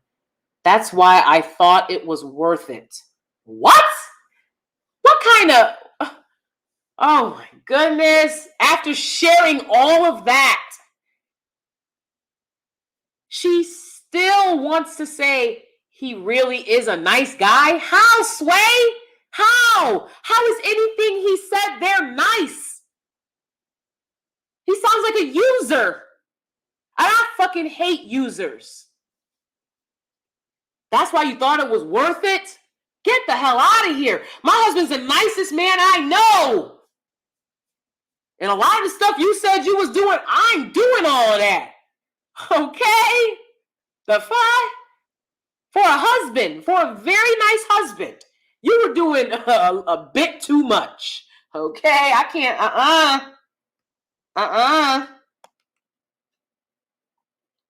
I thought this was interesting because this girl says, I hope no one makes you feel like you're crazy because you want to protect his image. Yeah. You don't need to protect his image. He wasn't trying to protect you when he knew good and damn well when he was making you do all of that shit. Playing around in his booty, threesomes, fluing them out.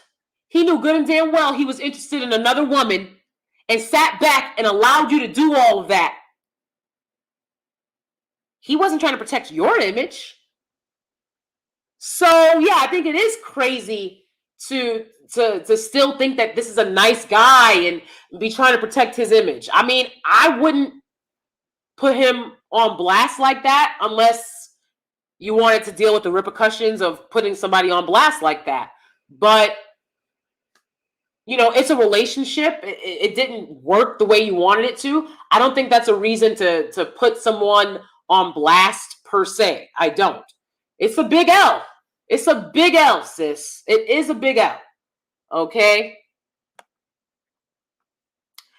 And then this last post just really got me that I wanted to share with you guys. This dude said, "Now why she not do that for a nigga that deserve it?" What?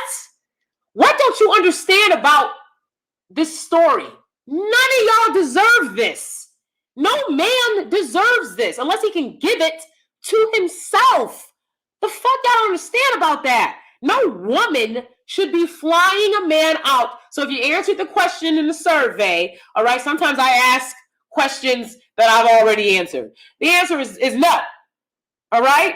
Men, because they want you to submit, should not be flued out, should not be set up in the relationship to look like the prize. And I know they talk a lot on here about being the prize. You're not. You are your mama's prize. That's it. That is it. And that's all. Period. Shit.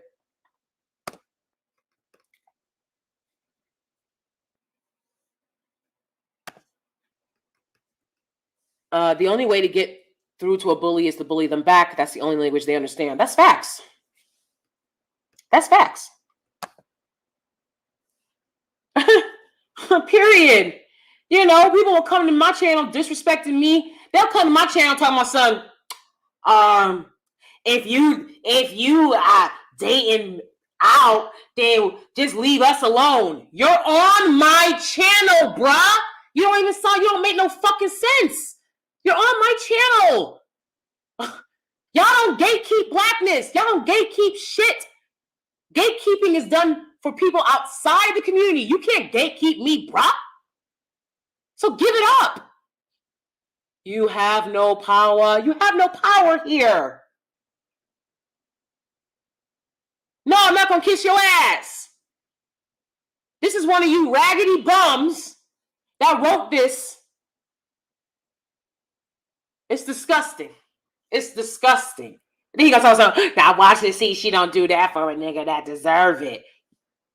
Y'all don't deserve it. That's the whole point. You don't deserve it. Give it to yourself. That's what you deserve as a man, is what you can give yourself. Hello? These dudes be really sitting there thinking that they're the prize and prove something to them, right?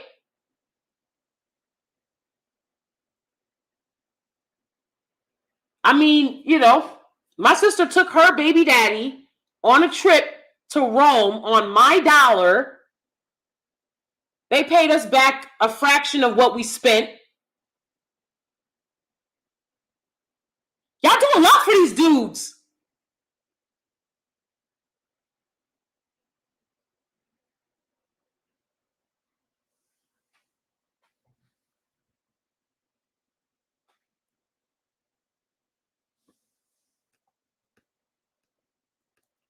And y'all think that y'all just inherently deserve, I just deserve to be in places like this. Not if you can't afford it, you don't, grown-ass man. And if that's how you feel about women, then go ahead and live your life in that way. I'm not around men that feel that way about women. I'm around men who have money to spend, who understand that that's something that women like. The way men like attractive women. Women like gifts.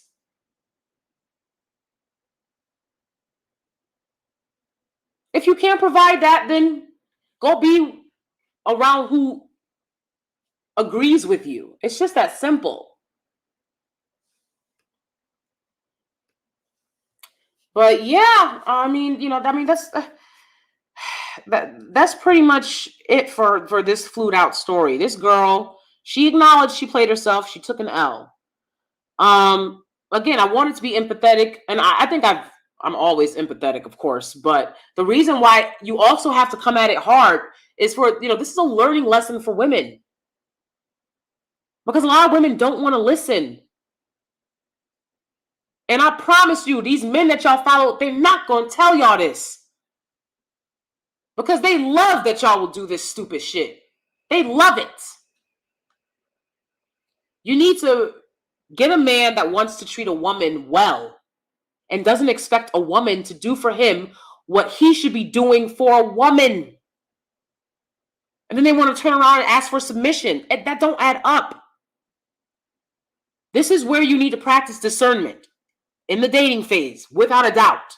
Once you get married, it's a hang on for the wild ride.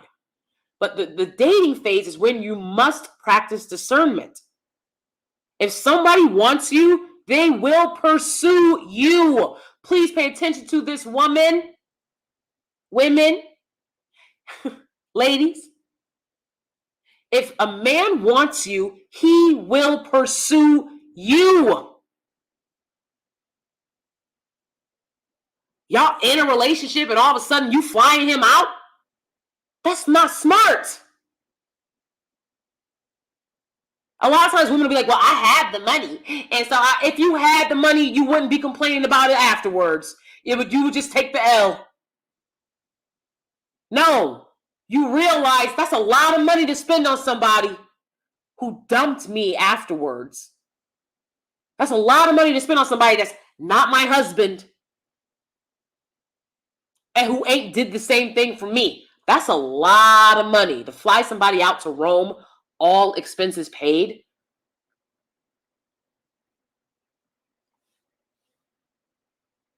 Gotta practice discernment.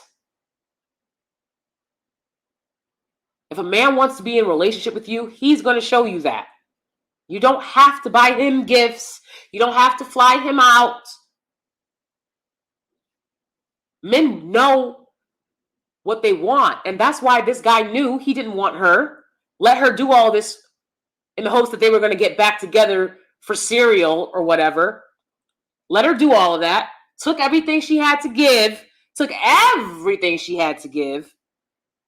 And then told her, I want to be with somebody else. Absolutely sick. He's sending the other chick pictures of him on their trip. And the other chick is stupid too, because how you think he got out there? Y'all just believe what men tell you when they tell you, oh, I make this much money. I got to know where you work before I can believe that. I got to know where you work. Show me your LinkedIn. Show me your job title. Because a lot of dudes be on some cap. And the next girl that he's going to get with, she's a fool, because you're with a guy who uses women to portray an image of himself. How many guys out there you know that do that? A lot. They use women to portray an image of themselves. Meanwhile, it's the women that are doing all the work, that are paying for all his jewels and his chains and his clothes, that took him on vacation. It's the women that he uses.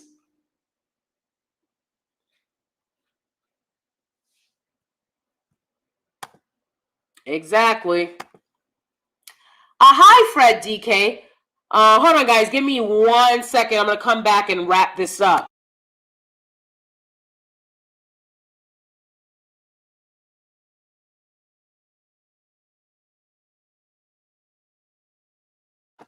Okay, thank you. Sorry. My nose was running. Okay, so anyways,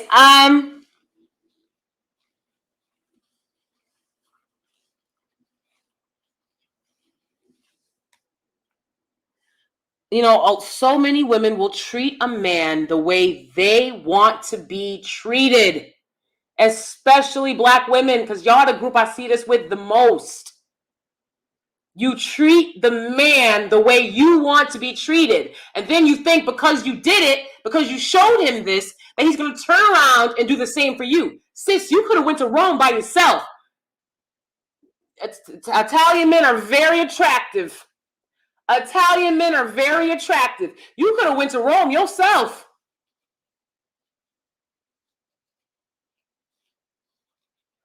To pay for a whole nother person, and then he turn around and dump you at the airport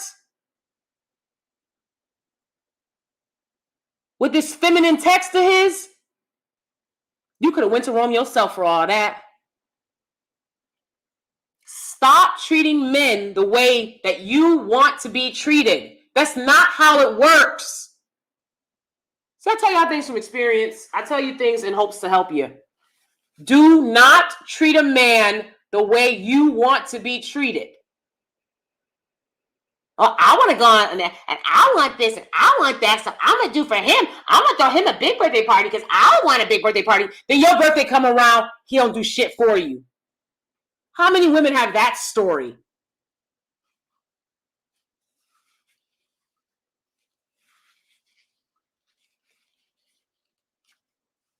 A man isn't going to go out of his way for you, buy you expensive things, buy you nice things because you did it for him first. Understand that, Black women.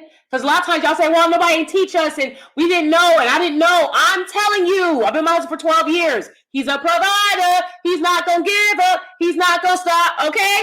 He's a provider. What? Okay, he's a provider. And I've never had to do nothing for him that he's done for me. Now, the things I do for him, he can't do for me because I'm a woman. I take care of the home. I cook. I'm nurturing. You know, he got sick the other day. My video before this, I was going to drop it on Monday, but I had to drop it Tuesday because my husband got sick. Had to push things back because I put him first, making sure he's okay. You know what I'm saying? So there's things that women that you do for men that a man can't do for you. And he's supposed to do for you what you can't, shouldn't, won't, whatever, do for him, right? He's supposed to do for you things that a man's supposed to do for a woman. And those are not the same things. So say you get into a relationship with the swaggiest guy of your dreams. Because I know still a lot of y'all like swag. Y'all know I don't care nothing about that. I like sapiosexuals when it comes to men. Anyone.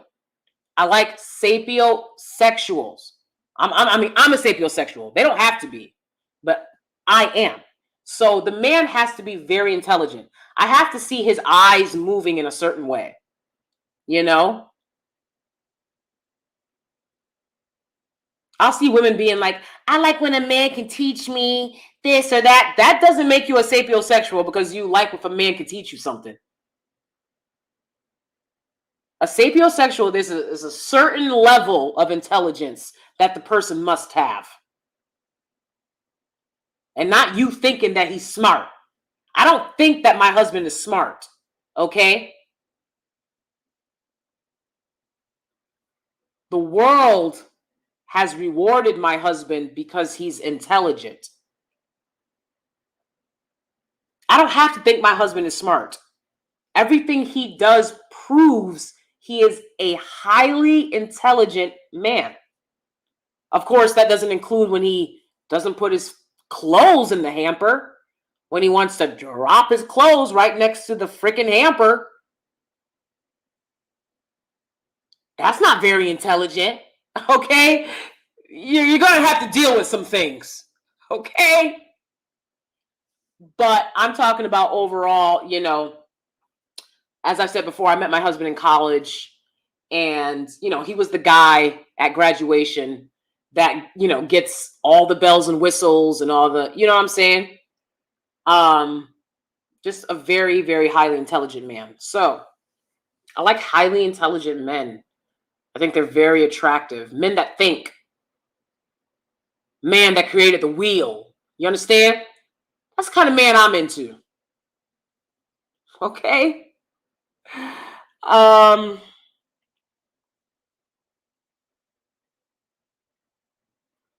so many women will go out of their way for a guy when most guys won't reciprocate that effort. That effort. Whether it was monetarily or just you putting in a lot of work on something. Most men are not going to reciprocate that effort again just because you did it. What they're going to tell you, I promise you, I live my life this way, sis. I told y'all before, I can't tell you I used to be a pick-me, but I used to be a mule. Oh, yes. I used to be a mule, reformed mule. Any reformed mules over here?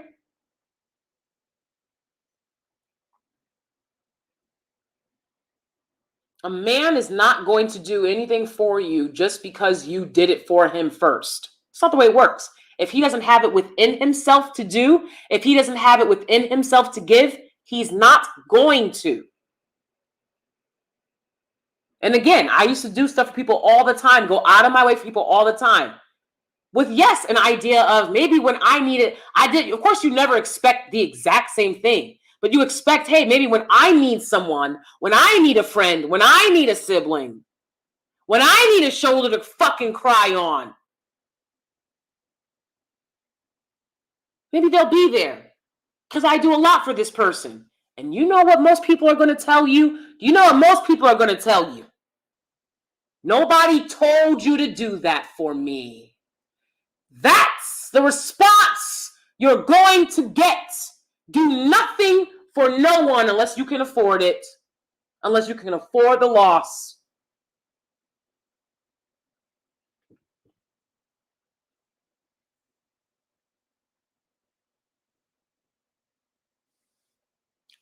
Black women, stop courting men the way you want to be courted. Stop. Now, that doesn't mean that you show up on a date and you're ditz and nothing's going on in your head and you're just sitting there thinking you're cute when you're not even that cute. That's not what that means.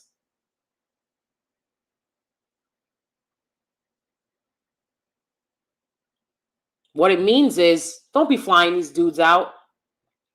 Don't be throwing them lavish birthday parties. You know, I mean, did we not see this with, and you know, to be fair, these people are both millionaires. I don't know if they're multi-millionaires, but they're millionaires. Ari and Moneybag Yo, right? But I thought that the gift that Ari got from Moneybag Yo, I thought it was very thoughtful for someone with you know, all the money they both have. But I thought, you know, this is something that he should probably do for himself. Because if he wanted a lot of land, then he would have it.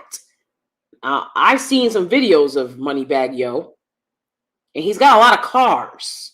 He's got a lot of red cars. He's got a lot of red cars. It looks to me like that's what he wants, not land that he's supposed to build on and do something with.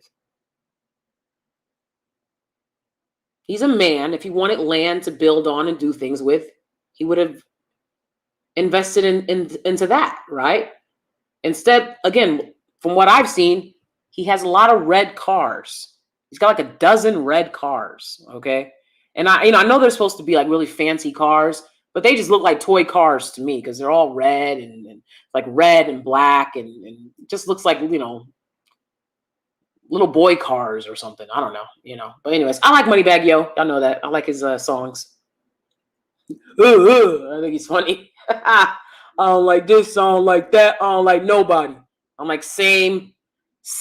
I really felt that when Moneybag Yo said that. I don't like this, I don't like that, I don't like nobody. I don't like nobody neither. Shit. Okay. So, you know, I know what it's like to fly people out, and people are ungrateful. They're ungrateful. Flew my own family out for my wedding in Italy.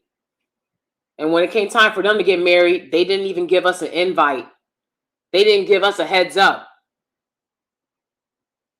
And this is the sister who constantly argues with me about why I don't tell her this or tell her that. Well, you don't tell me shit about your life. I don't owe you to tell you what's going on in my life if you're not in my life. People are very entitled. So y'all gonna learn the hard way. If you don't listen to DanieSteel and the purple print, y'all gonna learn the hard way. I went through a lot of things already and figured it out. And one of them is don't be a mule for people. Don't let people take advantage of you. Don't do things for other people hoping that they're going to do it for you, because they're not. And that's a tough life lesson as an adult, you know, but it is what it is. All right.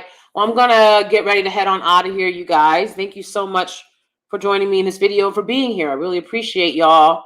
I hope you enjoy the rest of your day. I might come back later because I got something else that I want to talk about. So I might come back later today to talk about that, or tomorrow. We'll see. Cosmic Journey says, it's sad because she still wanted to protect him in the end. Oh my gosh. I just thought it was so sad. I'm like, women are so, we're fragile. We are fragile. And that's why on this channel, I encourage women to look out. I encourage everyone, but especially women, especially Black women, right? To take care of yourself, to understand that you can't depend on other people to take care of you. If you're someone that can depend on other people to take care of you, congratulations. But that's not a given. Just because you have a mentality where you feel obligation towards or responsibility towards your family, your siblings, even your partner, right? Your spouse or boyfriend. Spouse is a sacred bond. I don't like to conflate that with boyfriend. Your boyfriend or girlfriend, right? No, you got to take care of yourself, because you never know how these other people are going to move and what their motives are. Everyone has a motive. That's something you learn as an actor, right? What is my objective, right? So as an actor, you're in a scene and, you're doing a scene. And you're like, my objective is to make him fall in love with me, right? His objective may be to get you to sign the lease on a property over to him. Or his objective might be to get rid of you entirely. Who knows? But the likelihood that you have the same objective as the person across from you is very rare. It's very rare in acting, and it's very rare in life. That's why people join cults. I'm just being honest. This is why people join cults. Because they want to be around people who think exactly like them. That's just not realistic. So understand that as a woman. That doesn't mean that you can't be nice. I love being nice to people who are nice to me. Okay? Period. I no longer have within me, because I used to be this way, where I was like, I have to be nice. I have to. No, I don't have to be nice. So if you want to get cussed out, you can get cussed out. That's fine. I used to get into it with people sometimes. I'm very territorial when it comes to my family, and my family includes my husband. I'm very territorial. The likelihood of you stepping to one of my siblings, even though y'all know I go hard about what they did, but at the end of the day, it is what it is. I was raised a certain way on that. And my husband is my family as well. So, when we're out and about, I think a lot of people don't know that we're together. And my husband can be very aloof. Y'all see it all the time. You see white folk be out and it's like, are you paying attention? Like, you're in your own little world. My husband does that. All right. And it bothers the hell out of me. Right. Whenever we're together, I know, like, sometimes I'll make eyes with another person of color or Black person, because he'll be wandering around, just totally oblivious to anyone else. The other day we were like at 7-Eleven, and the cashier gave him the money and food. We were arguing about something before we went to the store. I'll be honest, we were arguing about something small. We were arguing about something, and so he's like focused on, communicating with me, right? And so I know that. So the guy's like, thank you. And my husband just grabs the food and he looks at me, and he's like, I don't want you to be upset. And I'm like, that guy just said thank you, but you didn't say thank you back because you are not paying attention, And he's like, I'm trying to focus on what we're doing. I'm like, look, I get it. That can be annoying. I get it. But, I've had certain instances where Karens have interacted with my husband, and that's one thing I will never tolerate. Never. I've had a few instances where Karens were trying to interact with my husband, and, I had to shut them down. And my husband's like, well, why do you have to say something? Like, just ignore them. He's like, does it make you feel better to say something to them? I said, yes, it does. So that's how, that's a cultural difference. It makes me feel a lot better to let somebody know that you're not going to talk to me any old kind of way. No, you're not. That makes me feel better. Yes, it does. And for my husband, he feels like, just ignore them. I'm like, well, we're two different people. But I love that about my husband. I don't know if he loves that I will call stuff out, but it is what it is. He knows that I'm going to do that, So a lot of times, like if we're at a store and it's really busy, like we go to Target a lot late in the day or late at night, it's like it can be very busy. My husband will be like, just stay in the car, because he knows a lot of people in one space, people will try shit. And I'm not the type of person to walk away from people trying shit. I'm not. I tell y'all all the time, they love to be like, if you happy in your interracial relationship, as if you're not still black. I mean, you gotta be dumb as fuck to not understand that. What does a relationship change about what the fuck you are, what you look like? If you happy in your interracial relationship, then why are you talking about black people? A lot of black people, I was making my happy ass videos, and then black people came over and started saying shit to me and saying rude things to me. And I'm not one to walk away. Now that's why. If I was over here not saying nothing about anything that happens to black people, like I said, y'all love when I put in all that work to educate, in my anti-racism work. Oh, they love it then. I can say stuff about black people when you're being praised or I'm helping you. But when it comes to accountability, oh, why are you saying anything? Get the fuck out of my face with that shit.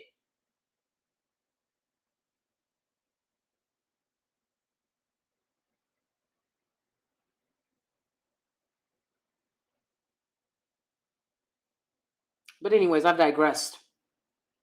The point is, I'm very protective of my family, very protective of my husband. My husband knows that. So he tries to protect me basically from myself. I remember one time, it was during the pandemic, and shit was heated. It was like a lot of people in the grocery store. Everyone was hoarding. I've never seen anything like it.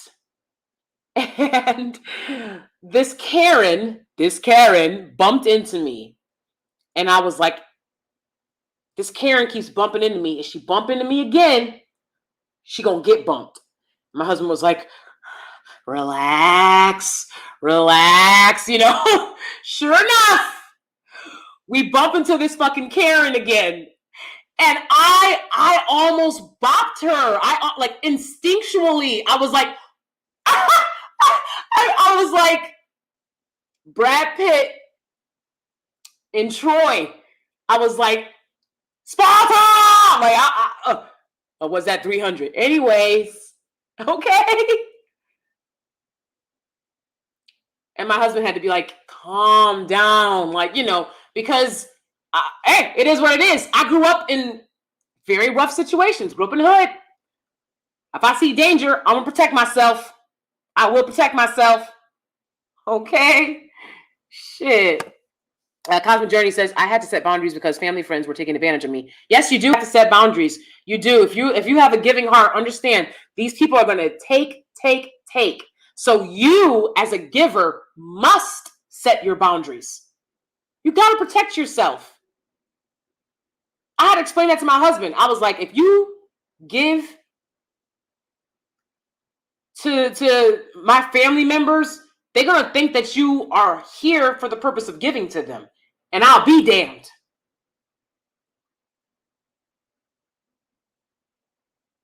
You're not going to benefit off of the man that I chose. Benefit off the man you chose, sis. How about that? You absolutely have to set boundaries with people. And people hate that. You know? I don't give a fuck. I'll talk about it. If my sister wanted to talk to me, she would write an email the way she was writing emails before. Y'all email's not blocked. And if they is, write an email to my husband, call my husband, text him. Y'all, there's a lot of ways you can get in touch with me.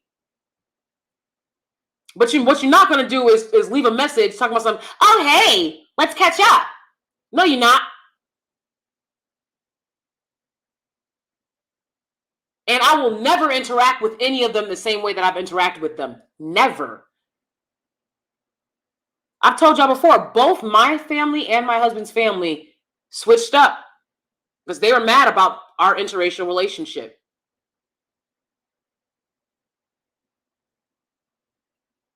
Mad. As if they're a part of it. And that's why none of them are in our lives. And I was such a nice, giving, easy to be taken advantage of person. The last time I spoke to most of these people, that will never happen again. And I firmly believe that people don't want to interact with you when they can't play you and manipulate you and abuse you.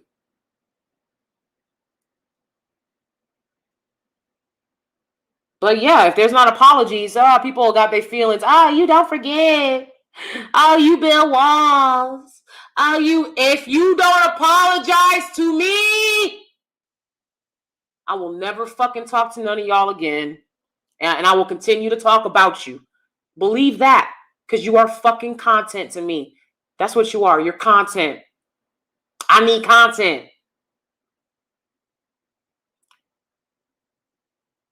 When everything went down almost 3 years ago, I'd say going on 3 years ago when everything went down. 2 years ago. A little over 2 years ago, actually. So I haven't seen them in, over 2 years. They came on my channel. They said, she's schizophrenic. This is what my siblings were saying about me. Commenting on my channel. Talking about why is you talking about us? You're pathetic. This is what my siblings said. That's why when the trolls come to my channel, it don't mean shit to me. I'm like, well, my own siblings trolled me. So, I mean, you could be a sibling for all I fucking know. Misery loves company. Mediocrity loves company too. And I'm not going to sit around you mediocre fucks. So I don't have to. I built a different space and a different life for myself. I like the finer things. I like bougie things. Is what it is. You think you this and you think you that. Okay, whatever. I'm going to set a boundary where you're not going to disrespect me. They would come over to our place when we had luxury apartments. Fight. I'm the one that always broke up fights. That's why I say these dudes, these dusties want to come over here mad because I'm not mediating the situation. Y'all put yourselves in this situation. You talked about black women for years. Now you think I'm going to sit here and be a mediator? You got me fucked up. I'm going to tell the truth. I don't have any interest in making any group of people look any sort of way. But I'm going to tell the truth. And if your feelings getting caught involved, maybe it's because the shoe fits. I'm not here to mediate for you motherfuckers.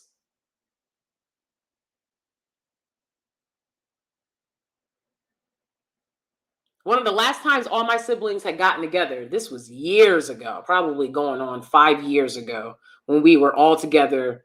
When we were all together, all 5 of us at my place. We've gotten together, all 5 of us, for my brother's wedding as well. But we were all at my place, and they were fighting like they always do, acting like they ain't got no goddamn sense, fighting in front of my luxury apartment building. We had lived there for years at that point. I never seen anybody act like that, and it was my fucking people doing it. They was fighting in my fucking apartment, breaking shit. I had to let them know. I said, if y'all act like this again, I'm calling the cops. Do you understand that? You know how dangerous that would be? That I would have to call the cops? But what's the alternative? Let you tear all my shit up? Because y'all can't heal? Because you won't grow up? Because you won't figure your shit out? I think that my siblings think that, me being in an interracial relationship is what makes me think that I'm healed. No, bitch, I did the work. I'm healed in spite of being in an interracial relationship, because that's a lot of fucking work too, and that's a lot of bullshit you have to deal with too. It's no joke. And healing is it's a long process. It's a forever process. I'm meeting with my therapist that I've been meeting with for over a year now, straight every fucking week.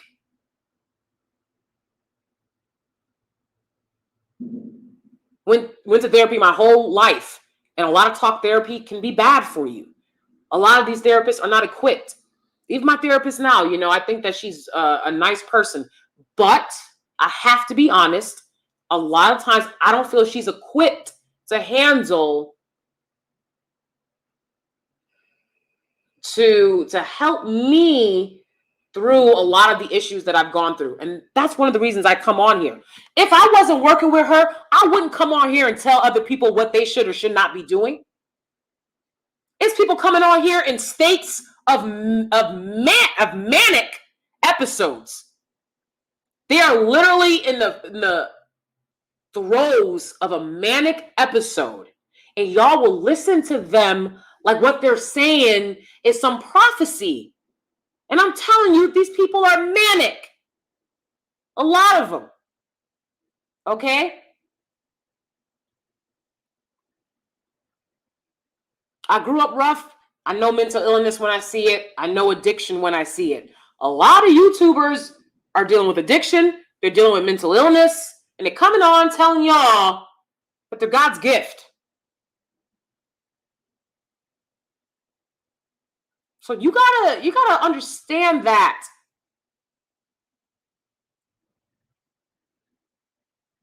And practice discernment with everything that you do. Right? But yeah, I feel you on that. Cosmic Journey. I just jumped in and then got to run, but simple rule, he fly you out, never or rarely the reverse. I have spoken, period. Thank you, Anthony Pringle. I love the guys that come over here. They decent guys, they get it. I don't know who these crazy guys are that will come here and be like, you didn't say I was a king. I don't know you, sir. Why would I say you're a king? I don't know you. They have that James Baldwin speech where James Baldwin is asked, like, do you think America is racist, essentially, right? And if you know more about James Baldwin than I do, feel free to correct me at any point. I'm not saying I'm an expert on James Baldwin, but it's a famous speech of his that's on film, right? And so they're asking him if he thinks that this is a racist country. And he says, well, I don't know if I can say that this is a racist country, but I know that your institutions are racist. I know that I have to go to the black church. There's a white church and a black church, and I have to go to the black church. I know that there's a white schools and black schools, and I have to go to the black schools. What are you talking about? They love to gaslight. I hate people playing a fool, you know, but that's what these men do. These dusties. I mean, not the guys that come on my channel, but the dusties that come on to troll, right? They want you to call them kings and shit. I'm like, are you a king? Well, let's look at the state of the community. Is this what a king would build? Is this what a king would tolerate? I can't say whether or not you're a king, but I can tell you that black women and black girls are the majority of the people of experiencing being trafficked in this country. I can't tell you if you're a king or not, but I can tell you that black schools are some of the lowest performing schools, the most lowest performing schools in this country. I can't tell you if you're a king or not, but I know that there's a disproportionate, overwhelming amount of people in poverty and homelessness are black. I'm supposed to be kissing somebody's ass? Whose ass? Whose ass? What channel can I go to see people kissing my ass? But you think that you're entitled to come over here and feel validated? No, I'm not going to do that. But you can get the truth, though. You can get the truth or you can get the fuck out of my face. Either or. I don't give a fuck. I don't care. Appreciate the heart's cosmic journey. Right. Oh my gosh. I mean, that was a crazy time. And I actually made a lot of vlogs about that. I don't know if I put them on private at this point, but I was vlogging during that because I was, you know, going back and forth to New York City a lot. We lived just outside the city in the suburbs, and I was going into Manhattan a lot for various things. And I was, you know, documenting all the things that I was seeing and experiencing and stuff like that. So, I mean, it was crazy, very crazy. You know, I'm not proud of almost bopping someone on the head, but at the same time, it's like, she had it coming. Maybe she had it coming. Shit. Aries girl Virgo Moon says, breaking, how embarrassing. I'm sorry, I'm not sure what you're talking about. Breaking what? I'm late to the comments, of course. Hi, Naima. It's good to see you. Yeah, so I am heading out, but make sure you guys go over this one. It's an incredible story. I can't believe she shared it, but you know, people, you know, she said on her Twitter that she shared it because it's part of the healing process for her. And I think that's valid. I've had people say, why are you sharing this about this or that? Well, it's part of the healing process for me. I try to communicate the things that I talk about when I talk about experiences with my estranged family members. I tried to communicate with them. They didn't want to do it. They wanted to do things on their time. They wanted to bully me on their time. And then when I wanted to hold them accountable, I had to set that up on their time too. And I'll be damned. Kiss my ass. Now, we'll talk about it on the channel for life. Now, I don't give a fuck, you know, until I'm fully healed from it. So some things you got to talk about, you got to get off your chest. And that's part of the healing process. I think keeping things inside and feeling shame about them serves no one. It definitely won't serve you. I will talk about any and everything that happened to me before I sit and let it eat away at me. Yes, I will. And I believe in that. So shout out to this girl for sharing this story. I think a lot of people can learn from it. I think we've learned a valuable lesson, which is you don't fly them out. You don't flew them out. Okay? There's certain things, and of course, we saw the things she did for him as well on top of fluing them out. And a lot of those things are to be reserved for husband and wives. Okay? So, yeah, you know, I wish her the best. I think that she can learn from this. I think a lot of people can learn from it. To stop, again, the overall point and message is not just don't flew them out, right? Don't do for a man. Don't court a man the way you want him to court you, because that's not the way it goes. And because there's so much role reversing going on because of the adultification of young Black girls, the parentification of young Black girls, and the infantilizing of Black boys and Black men, there's a lot of role reversal. Poverty doesn't help. Poverty doesn't help, right? And so many factors going on. Educate yourself, understand what all of this stuff is, you know, and make sure that you're taking care of yourself first and foremost, because who else is going to do it if you don't?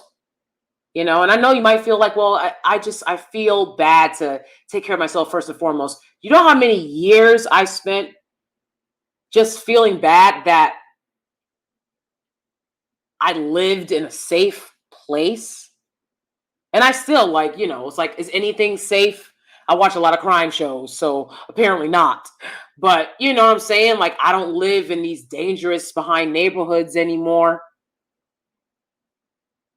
Even though I was driving into them every now and then to meet up with the weed man. Ooh, okay. Okay. I just got done talking with the weed man. He says I'm very Black. He says I'm pretty Black. Okay. I used to meet the weed man in a city where they like film a cop show. Understand this, okay? And it wasn't legal at the time. It's legal now. In New York and New Jersey. So, you know, but I was going into rough cities where they film cop crime shows, where they like chasing dudes on the streets. All right, to meet up with the weed man. Okay. Didn't think twice about it. Didn't think twice about it, you know? But yeah, there's, you know, people will talk about, they'll say, you know, well, you know, Black people who make it out have survivor's guilt and they feel guilty. And you already have that to deal with. And then you've got family and friends who are trying to make you feel more guilty because they had the same opportunities, same ops, and didn't take advantage. So now they're trying to make you feel guilty too. Like, get the fuck out of here. I won't deal with that. I got to deal with my own shit. I got to deal with my own shit. There's no reason I should feel guilty for living in nice neighborhoods. Everybody else gets to live in them. There's no reason I should feel guilty. I feel guilty. You know what I mean? How long it took for me to not feel guilty that I could go into a grocery store and I didn't have to check my bank account balance. You know how guilty I would feel that I could spend more than $100 at once in the grocery store? For years, I had to deal with that. And then you go and meeting up with family and or friends that are like trying to make you feel bad about like not being in that situation anymore when you already got to deal with the issues. Now I don't feel bad about none of that shit. But you know, it took a while. And I know there's so many Black women dealing with that. So many Black women out here, they have such and I'm just addressing Black women because I was addressing Black women throughout this particular post. There's so many Black women out here with such good hearts, so kind and caring, that think that they don't even know who they are. That's what I'm saying. The pick me and the mule. The pick me and the mule. Two birds of a feather. You have to understand that. Two birds of a feather. And you are not divested if you can sit up there and say, "Oh, I don't mess with the men no more," but you haven't cut ties with your abusive mother or sibling. You won't cut ties with them because family. You're not divested. You know, and I know that divested has gotten a bad rep. There's extremists in everything that happens. There's extremists in everything that happens, you know. But you know, we'll talk more about divesting in the next live that I do, because I'm gonna do a video review on some of y'all favorite YouTubers talking about stuff. So I'll talk more about that in that video. But you have to come to terms with that. The pick me and the mule, which I was a mule, are two birds of a feather. This is why a lot of people don't trust people when they say that they're empaths. Because, like, are you an empath, or are you trying to be manipulative? Are you trying to show people a version of you that doesn't exist? That's not an empath. That's being manipulative to get certain results. Right? So I think a lot of times, especially when you form a mule, okay, you can feel like, I don't know my identity. Just like these pick-me's don't know an identity outside of catering to men and giving men validation, especially the ones with living fathers who are in their lives and who raised them to have this mentality. They don't know another way to think. The mule is similar. The mule doesn't know another way to think. In the mule's mind, if I stop being this way, the mule knows all of my relationships are going to crumble. If I ask people to respect my boundaries, they're going to make this very hard for me. And that's what my estranged family and friends did over the past few years. I asked people to respect my boundaries, and they gave me a very difficult time for it. So we're done here, right? It's the same thing on YouTube. We can go back and forth for a little bit, troll, but ultimately, I have the power to ban you from my channel. And I will get the last word, literally, because it's my channel. I'll have the last word, and then I'll ban you. Ha ha! You have to do that same thing in real life. You have to make the choice and understand nobody's going to do for me what I want done for me. I have to do it myself. And if that means that I'm riding solo, I have to do it dolo, then it is what it is. But so many people are scared to live their life alone. So many people think that they are alone if they don't have those relationships, right? My siblings knew. I mean, it doesn't take 5 seconds of talking to me to know how much I cared about my siblings. And my siblings knew that too, my estranged siblings. And one of the last things that my youngest brother said to me was, have fun being alone. He shouted it. Have fun being alone, right? Because he knew how much I cared about family. And he knew how hard I worked so that we could be together, right? So that we could have relationships. How much I put up with, how much I gone on my way for him, how much I tolerated. He knew that. And he shouted that. And as I've said before, bitch nigga, I'm married. I'll never be alone. I'm married. Are you? No. No. No, you're not. You're not married. So you wouldn't know that me being married has made me come to a realization I don't need to put up with this shit. And, you know, he was infantilized growing up. He has a victim mentality. He is unhinged because of his victim mentality that I will not tolerate, because I didn't make you a victim.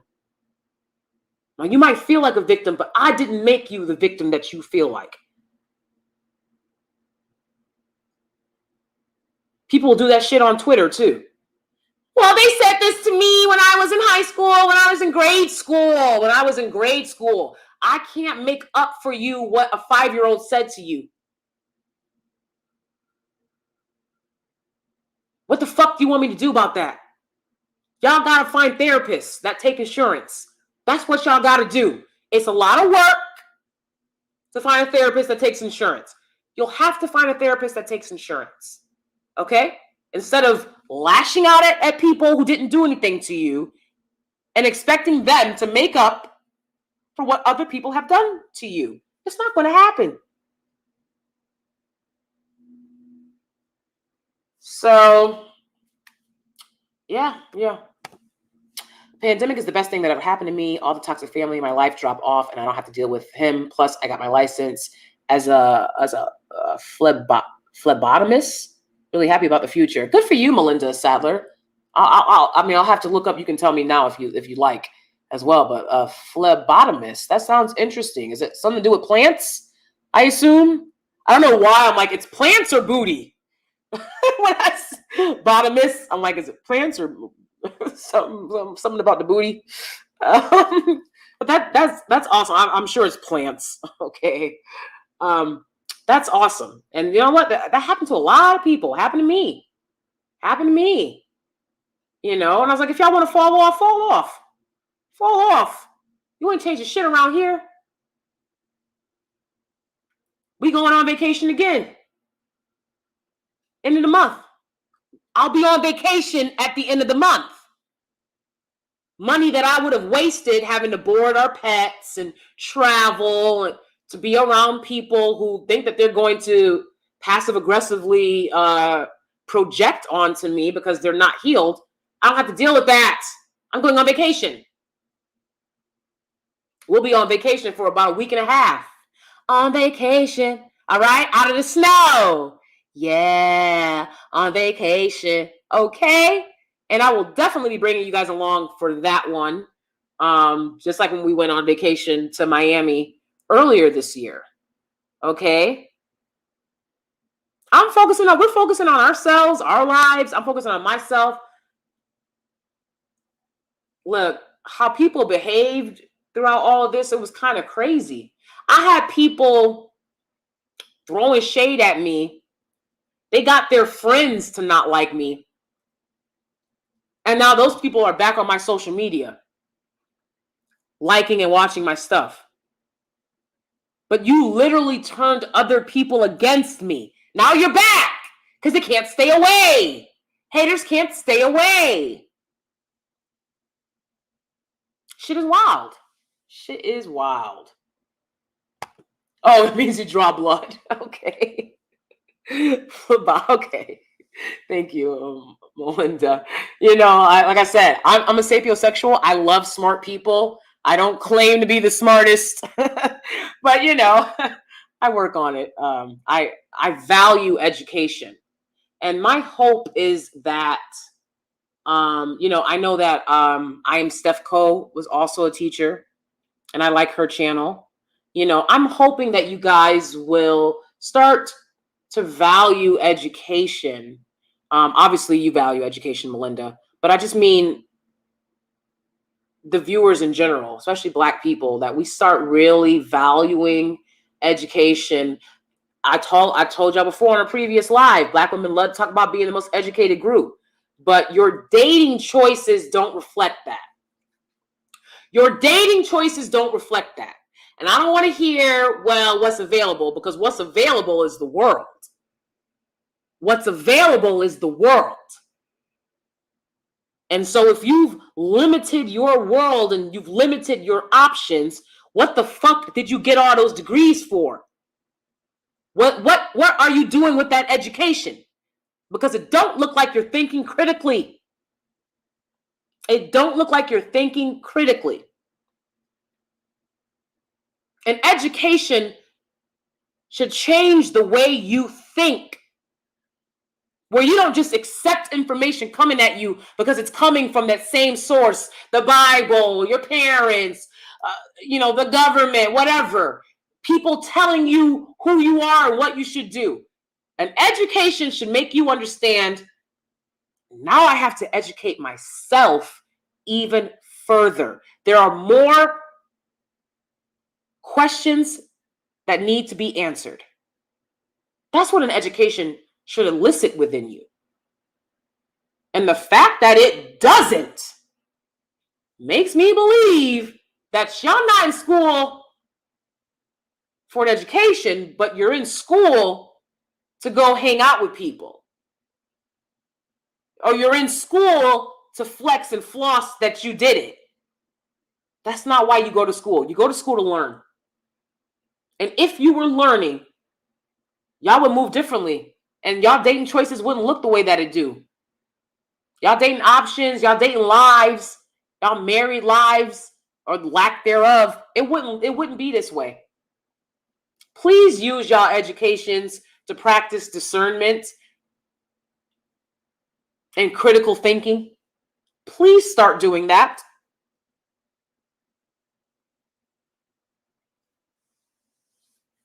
I'm going to keep it a buck because I always do. This government has failed you. Can y'all stop throwing y'all votes away? Can y'all stop just throwing the vote away?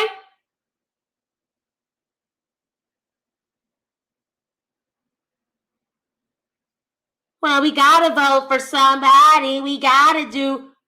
Says who?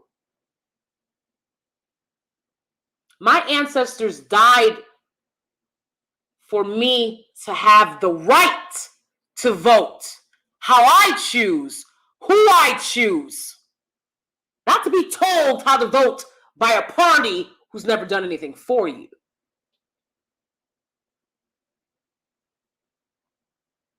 Gotta start reminding y'all now because enough is enough. This administration has literally done something for every group of people in America but Black Americans. But Black people in America. Whether you're descendants or, first generation, immigrant, what have you, right? This administration ain't doing shit for Black people in America. And they literally came out and were like, because of y'all, we won. They wrote y'all that same love letter that old boy wrote to this lady. They were like, sorry, you ate my booty. And I know nobody would do for me what you've done for me. I know nobody in the world would, even though I've had a really great life. You've proved to me that you'll do anything I ask for. I'm going to have to give the resources and the help. I'm going to have to give it to somebody else, but you're a really great person. They gave y'all the same fucking love letter. I know you ain't going to sit there and talk about this girl when they did it to a whole group of us.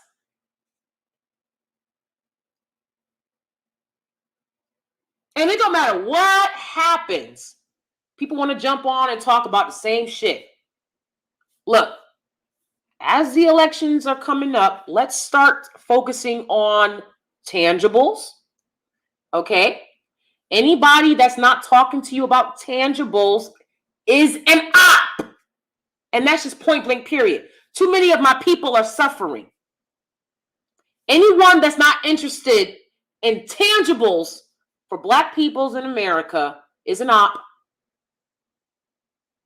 So they can shame you into voting this way or that all you want. When someone's shaming you to vote, you know good and damn well they're not for you. These are the things to keep in mind. When we talk about no longer being mules, you have to do it in every facet of your life. Sis, I promise you. I go by that Moneybag Yo song. I don't know the lyrics, but all I know is I don't like this, I don't like that, I don't like nobody. Okay? I don't trust this, I don't trust that, I don't trust nobody. Nobody. I don't even listen to words anymore. All I go by is what you do. So keep that in mind when you're dealing with people. What they say is irrelevant. What are they doing? What are their actions?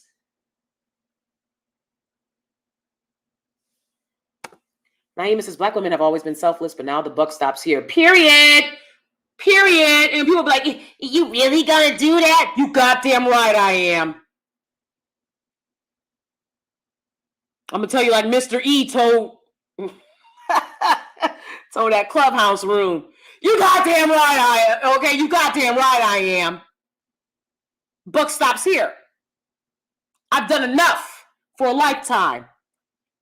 I've given of myself for a lifetime. Now it's time to get something back. Period.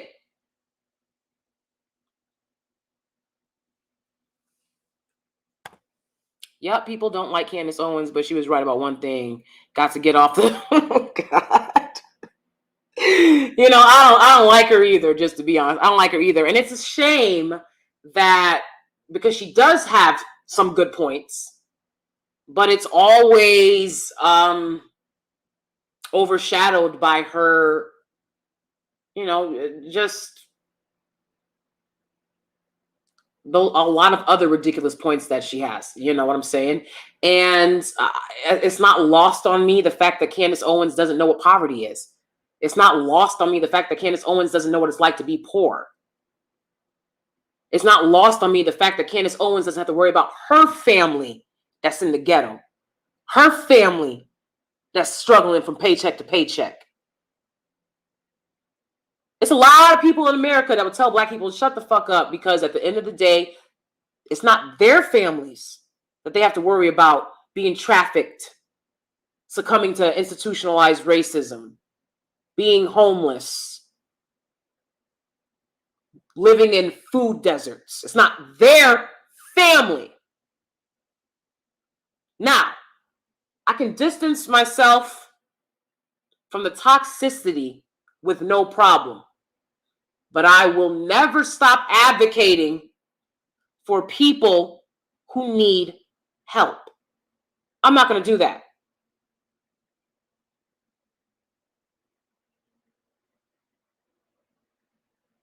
And a large reason that I do this advocacy work is for my grandmother, my great-grandmother who raised me.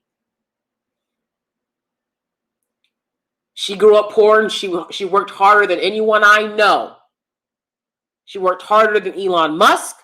She worked harder than Jeff Bezos. She worked harder than anyone I ever know. She went through things no one should have to go through. And they wouldn't let my great-grandmother buy a nice home. She had to live in the hood.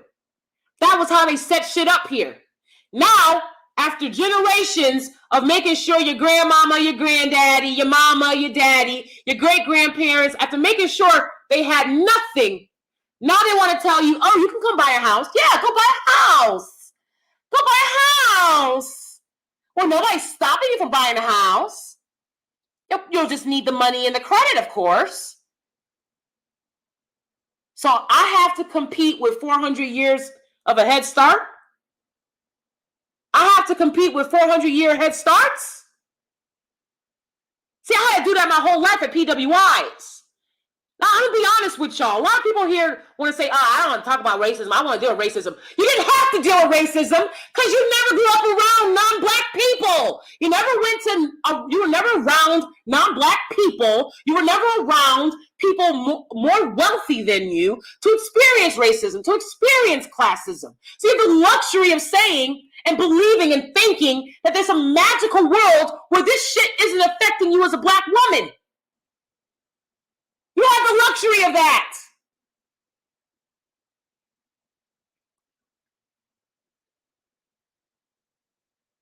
Why do these rooms full of racism get so many fucking people in them? Because it's a lot of people that didn't grow up around non-Black people that think that it's interesting to sit back and hear what these motherfuckers got to say. What if you've heard what they had to say since kindergarten to grad school? I don't have to keep listening to that bullshit. I don't have to keep putting up with that shit. It's fucking foolish. I know my history. I know what my people were robbed of.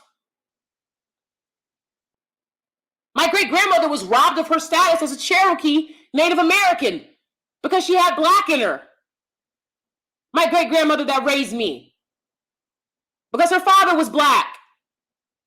They kicked all the Black people out.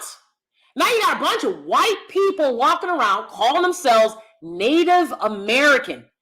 Native American is a race. It's a race. It's a whole fucking race. A race of people. And if you look white, how are you a part of that race? Y'all didn't let Black people, if you thought they looked Black, even though my great-grandmother is a very light-skinned woman. Do you see what I'm talking about?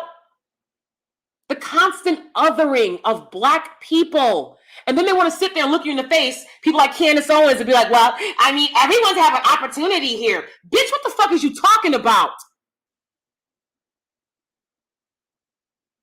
And y'all know I don't let people make excuses. I grew up in foster care. I grew up in the fucking hood.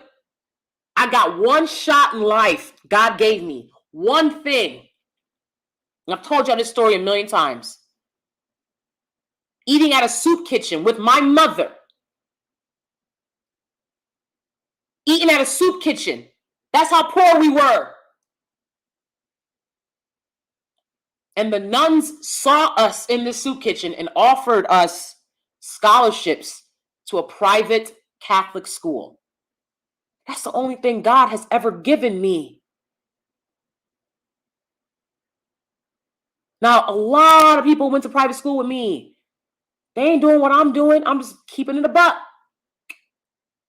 A lot of people went to private school, period.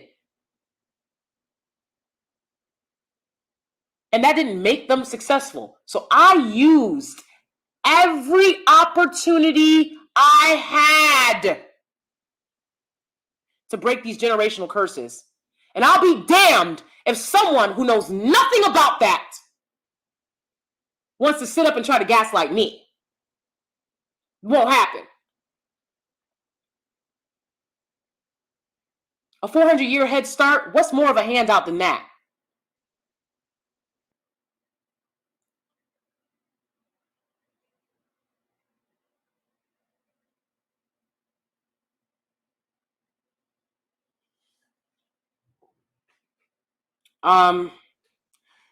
So, you know, you can call it survivor's guilt all you want. You know, I'm going to still go on vacation. I'm going to still live my best bougie life. I'm not going to let nobody, stop me from living my best life. But I'm also not going to allow elitists, classist, privileged people to tell me how I should handle the experience of being in this country. Everybody wants to sit here and pretend that Black Americans haven't been treated horribly by all other groups, by their own government. And if that's not worthy of reparations, what is? When you rob someone of their culture, of their language, you know how they had all these beautiful, I did a video on it, on the history of Afro hair, right? It got like 200 views because Black people don't want to educate themselves on their history. They just want to fight. That's easier.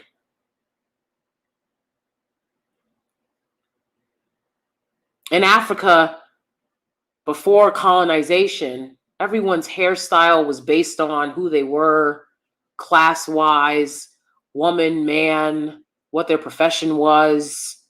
There's so many things that you learn from your people about how to take care of your hair, especially as a person with Afro-textured hair. They stole that away from us. And then everybody wants to sit back and laugh and be like, y'all bald-headed. And now we've got to spend our whole fucking lives combating this fucking narrative and being like, oh, I got hair. That's one of the reasons why I don't give a fuck about running on here. I've done a bunch of videos of my natural hair. Why do I have to get on here and show you once again? Why? What is the fucking point? You know, we live in a country that fucking, in the real world, has a problem with Afro-textured hair. But then you're sitting there shaming Black women. They don't shame the men. We all got the same Afro-textured hair. Black women can't wear do-rags 20 hours a day to change the texture of our hair. Okay? So miss me with the bullshit. So, it's just so much BS because of misinformation, indoctrination, colonization. Being aware of this is what helps me to navigate the world. And again, the people that will sit here and say things like, I'm not gonna, they can tell you about all the white boyfriends they have. I'm telling you right now, I can tell from when I'm speaking with someone if they went to white schools, if they grew up around white people. Okay? And I'm telling y'all, most of the people who tell you that they've grown up around white people or they know so many white people, they're lying. Okay? They're lying. They're lying.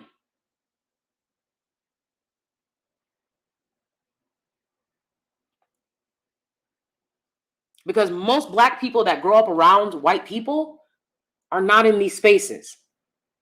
And I've already clarified for y'all why I'm in the space. They asked me to be, they asked me to speak on these topics. People asked me to speak on these topics when I was doing other things.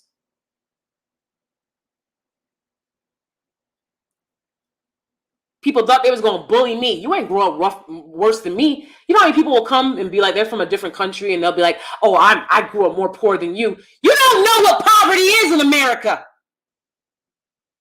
There's so many people in America, no clean water. We have a water crisis here too. All y'all know is what you're seeing on TV. But you think you can tell me about being poor in America? Fuck out of here. Poor as I was, I had to take my ass to school with people who got breakfast, lunch, and dinner. Compete with them. I did. I defeated that. Did better than a lot of people. I'm not going to say everybody, but most. Okay? Top of the class. Top of the class shit. And I had nothing. I didn't have a daddy. I had nothing. So I'm going to fight for those people. I'm not going to get on here and pretend because my life is a lot better now. So I'm not going to get on here and pretend. It's a lot of great pretenders on here.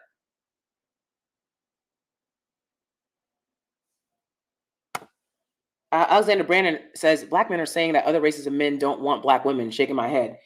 Exactly. Again, those guys have never been around white people. They've never been around white people. It's just not true.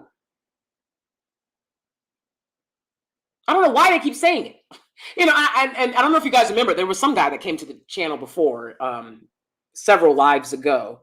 And he was like, why do you keep saying it doesn't apply to you? But it applies to most black women. I'm like, no, it doesn't. And I'm here to serve as the example that it does not apply to most black women, that nobody wants them. Because I got snatched up real quick. I got snatched up real quick. Okay? Okay? Didn't even realize I was being snatched. Okay? You know what I'm saying? Like,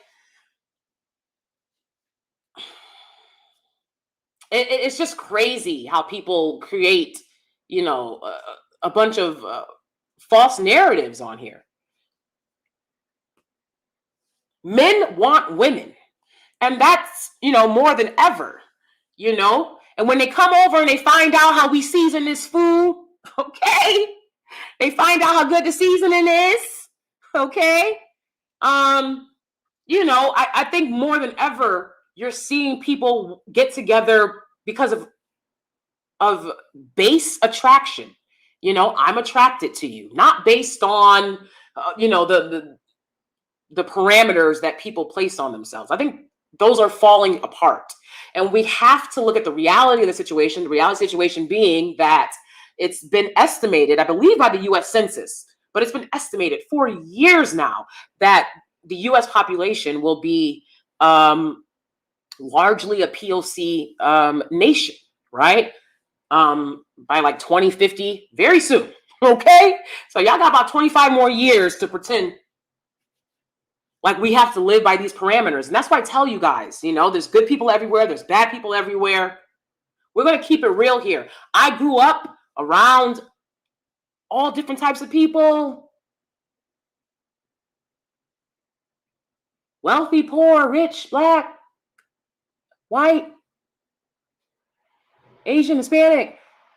I've seen a lot of different things. And when I hear people lying to y'all, when I can tell good and damn well they haven't been in the environments they're claiming to be in, it's very bizarre. I mean, I can tell by the way most people speak if they grew up around white people. If you didn't grow up around white people, I mean, I grew up around white people. I spent weeks at a time with like white friends, even though I lived in the hood, right? Because I went to a private school.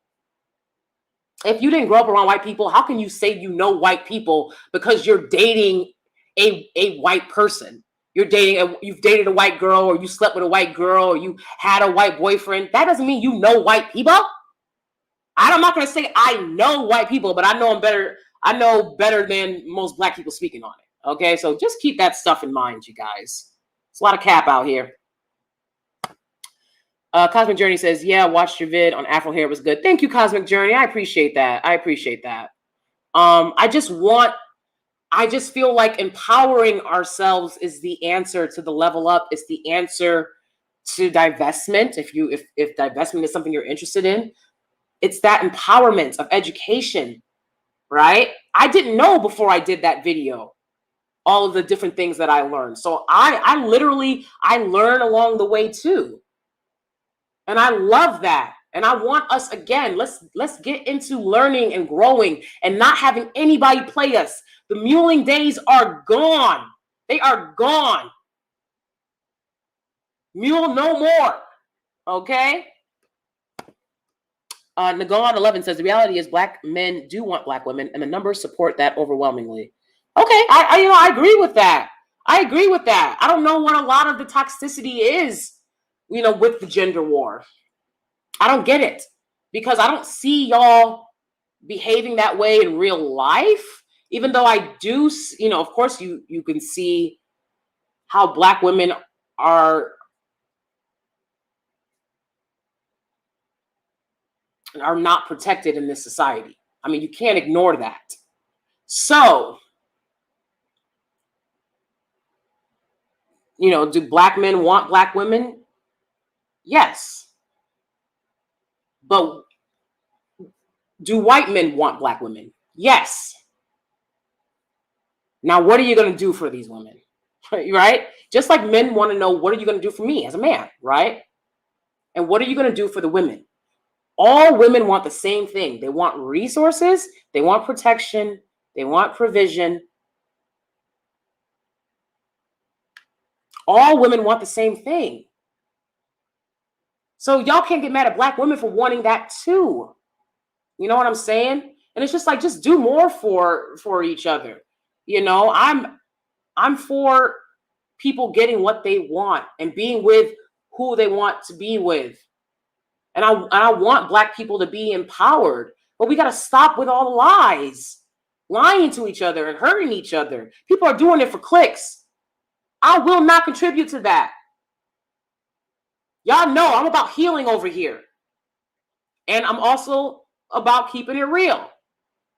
And sometimes when you're keeping it real, you got to keep it real before you heal. Okay?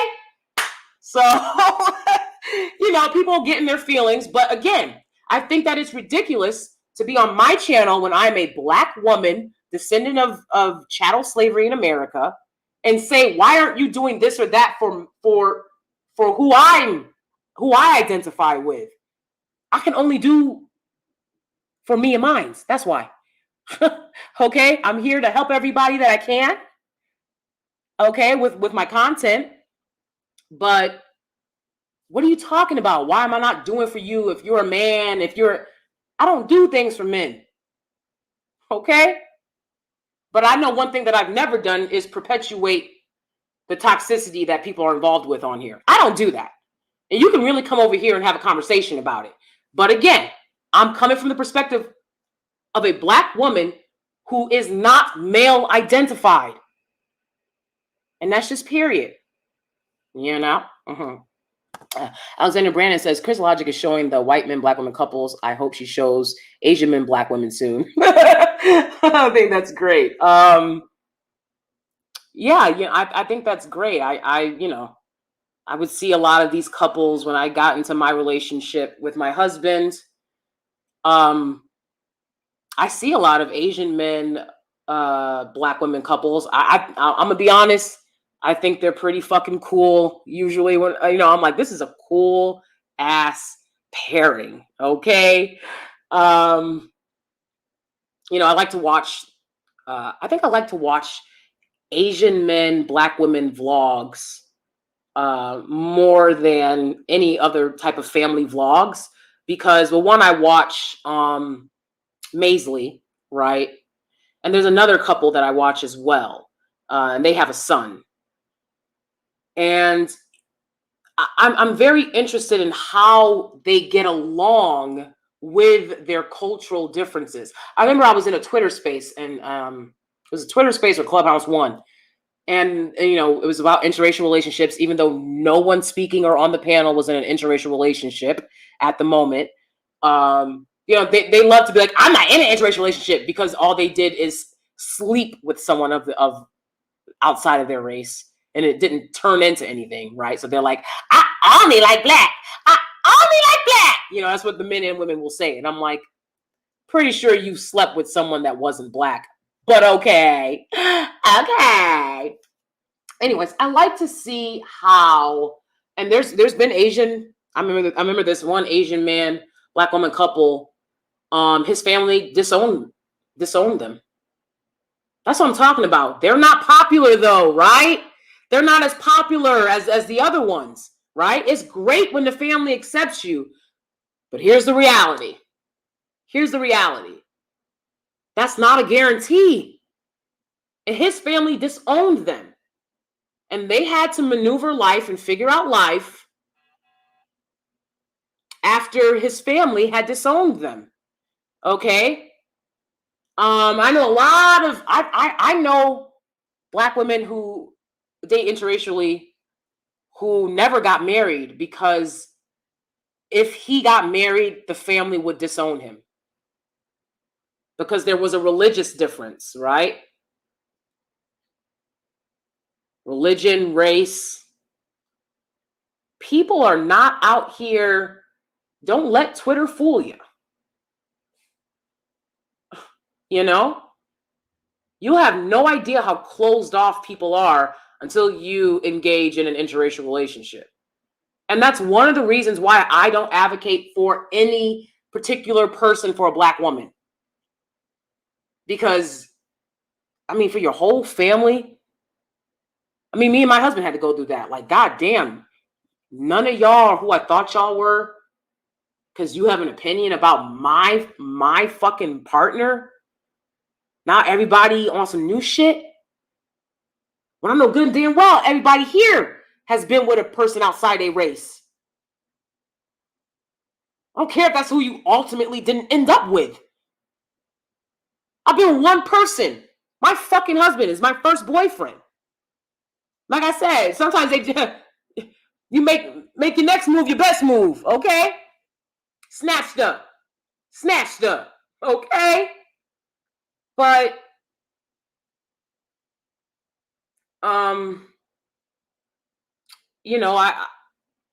I still I want the best for black women in any relationship that they're in.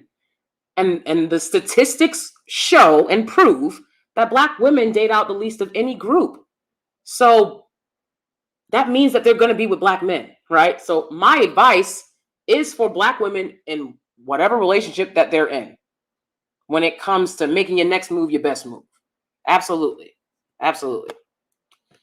Cosmic Journey says, yes, I'm trying to get smarter and leveling up for myself. I'm telling you, when I first met my husband, like I said, he is a genius. He is an intellectual genius. When I first met my husband, like, we would be driving somewhere, because we lived in New York. He would point to a bridge and be like, this bridge was constructed in blah, blah, blah. I'm like, what are you, a tour guide? This nigga is a tour guide, okay? My husband acts like a tour guide. And he'll see anything and just point it out and tell you the history of it, when it was built and how it was built. And he's going on about all of this. And I'm going to be honest with you. The first 2 years we were together, I was like, I don't care. I was like, I don't care how it was built. And that surprised the hell out of him. Okay. And mind you, we've been together for 12 years. So this is the first 2 years. I was like, I don't care how it was built. It's here. It's here, baby. We here. You know? And he was like, what? He was like, you don't care how it was built? I'm like, not at all. You know, he'd be like, this is called this and this is called that. I'd be like, who cares? Who cares? We living, baby. Okay. It was ridiculous, kind of, right? But the more he started talking about that, and I realized this is who he is and this is what he's interested in, I started asking him questions. I asked him questions, he would answer. But what ended up happening one day was he couldn't answer the question. And so I had to look it up myself. And I started thinking, why haven't you been looking up the answers to the questions that you have? I don't know if anyone can relate to this, but, you know, when I was younger, in my early 20s and whatnot, I would have questions to things, and it wouldn't occur to me to look for the answer. It wouldn't occur to me. I would just think, oh, well, I don't know. I guess you never know, right? And to be fair to me, the internet wasn't the same, okay? You know, I was growing up, you had to look into an encyclopedia for the answers, okay? I didn't grow up with a computer in my home, you know, growing up. I didn't have a laptop until I went to undergrad, right? And I wasn't computer savvy, and I didn't know how to use the internet. I thought the internet was for finding things that your teachers wanted you to find for projects. You know, my husband introduced me to YouTube. I mean, I knew YouTube existed, but I didn't think twice about it. And then my husband was like, no, there's like a whole world going on here. You can find the answer to anything on here. And I was like, okay, right? But we got to get more inquisitive. We got to start critically thinking. We got to start answering the questions. We got to start finding the answer to the questions we have. It starts there. That's where your level up starts. That's where gaining knowledge is the beginning of a true level up. Because I don't care what nobody tell you, you know, looking prettier ain't going to do it. Y'all love to, you know, shout out to Shira 7. But Shira 7 is an intelligent woman. Shira 7 is a critical thinker. She don't just put makeup on and hope for the best. I've told y'all before, don't take Shira 7 advice without putting in Shira 7 work.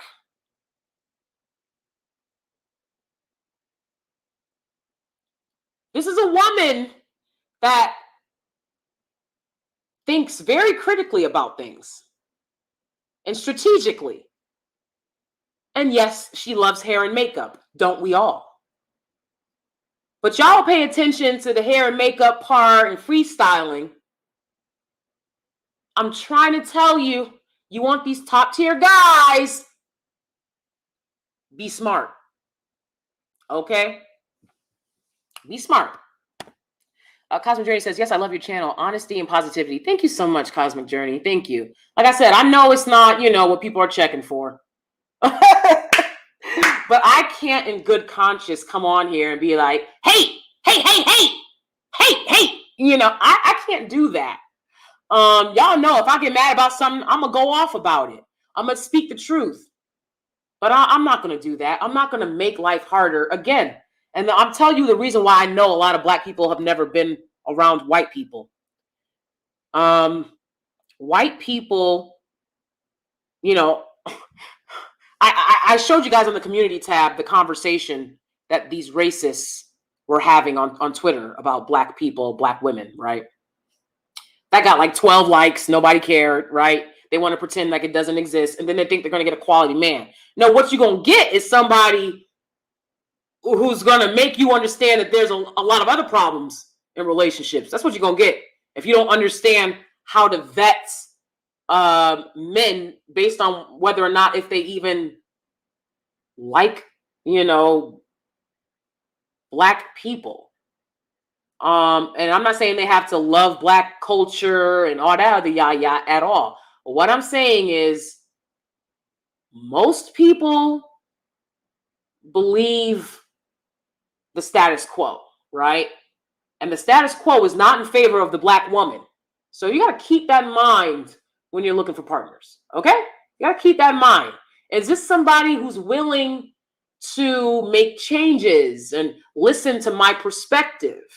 Right? I knew because my husband was smart that he would take the information that I was giving him about my experiences and he would begin to unpack that for himself.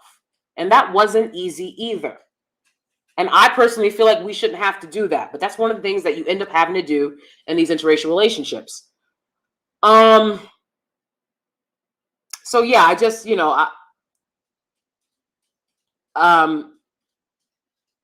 I was in this room and they were having a little talk about the hate-filled rooms, right? And they were like, oh, you guys, right now, I'm sorry, but I kind of can't get over this because they really didn't know that this was going on until like that moment, right?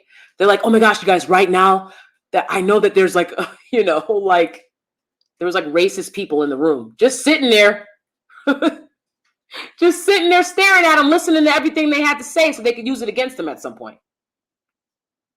And the fact that they didn't know that this is something that happens, right? I'm like, you're fucking delusional. You are fucking delusional. See, other groups don't infight. They'll keep y'all as an enemy because it makes money. Keeping y'all at the bottom keeps a lot of money in other people's pockets.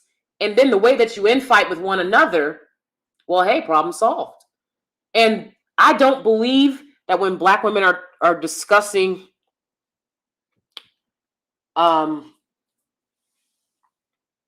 the intersectionality of our experience here in America, being women, being Black, that's not fighting to me. Okay, so let's be clear about that. That's why I'm always going to speak up about on Black women's issues.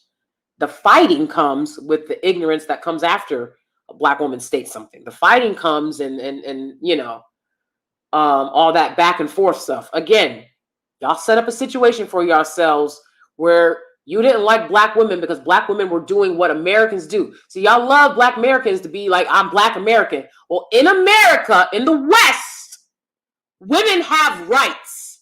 And if you want to live somewhere where women don't have any rights and you're just the head off the rip, there's other places you can go. It's not going to be easy for you, though. It's not going to be easy for you, but there's other places you can go. In America, Black women have rights. The same rights a man's supposed to have. The same rights a man has are the rights that women are supposed to have. The same rights that non-Black people have are the same rights Black people should have. It's not rocket science. So anyways, they didn't know that white people come into racist white people, okay? They didn't know that racists, non-Black racists of all, even Black races, can't be racist Black, but even these are ops, right? They didn't know that they come into the room to gather information on what y'all say. Maybe y'all don't notice, but I speak in a very particular way. That's why it's so funny when these guys come over and they're like, you didn't say I was a king, therefore you say that you hate us. No, that's not what I said. I speak in a very particular way because I speak with an understanding that you're being listened to by people who shouldn't be listening to the conversation. That's how I speak because I grew up around this and I know that that's what's going to happen. So y'all have allowed people to listen to y'all unfettered. You spell everything out for them and they use it against you. They use it against you. Then these guys made rooms being like, oh, Black women in college, they're so ghetto. Something about pizza. I don't really get it. But being like, oh, why do they yell at us in college? And do you know what they said to me in college? But there wasn't no Twitter spaces to talk about it. Being called the N-word. All types of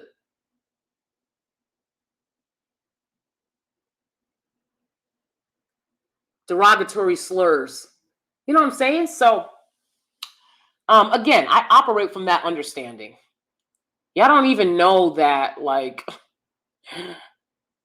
if you didn't grow up around non-black people, you don't have an understanding of how they generally believe false narratives about you. Okay? That's generally. And if someone doesn't, show me that they believe differently, then I'm going to assume that, that they believe general false narratives. So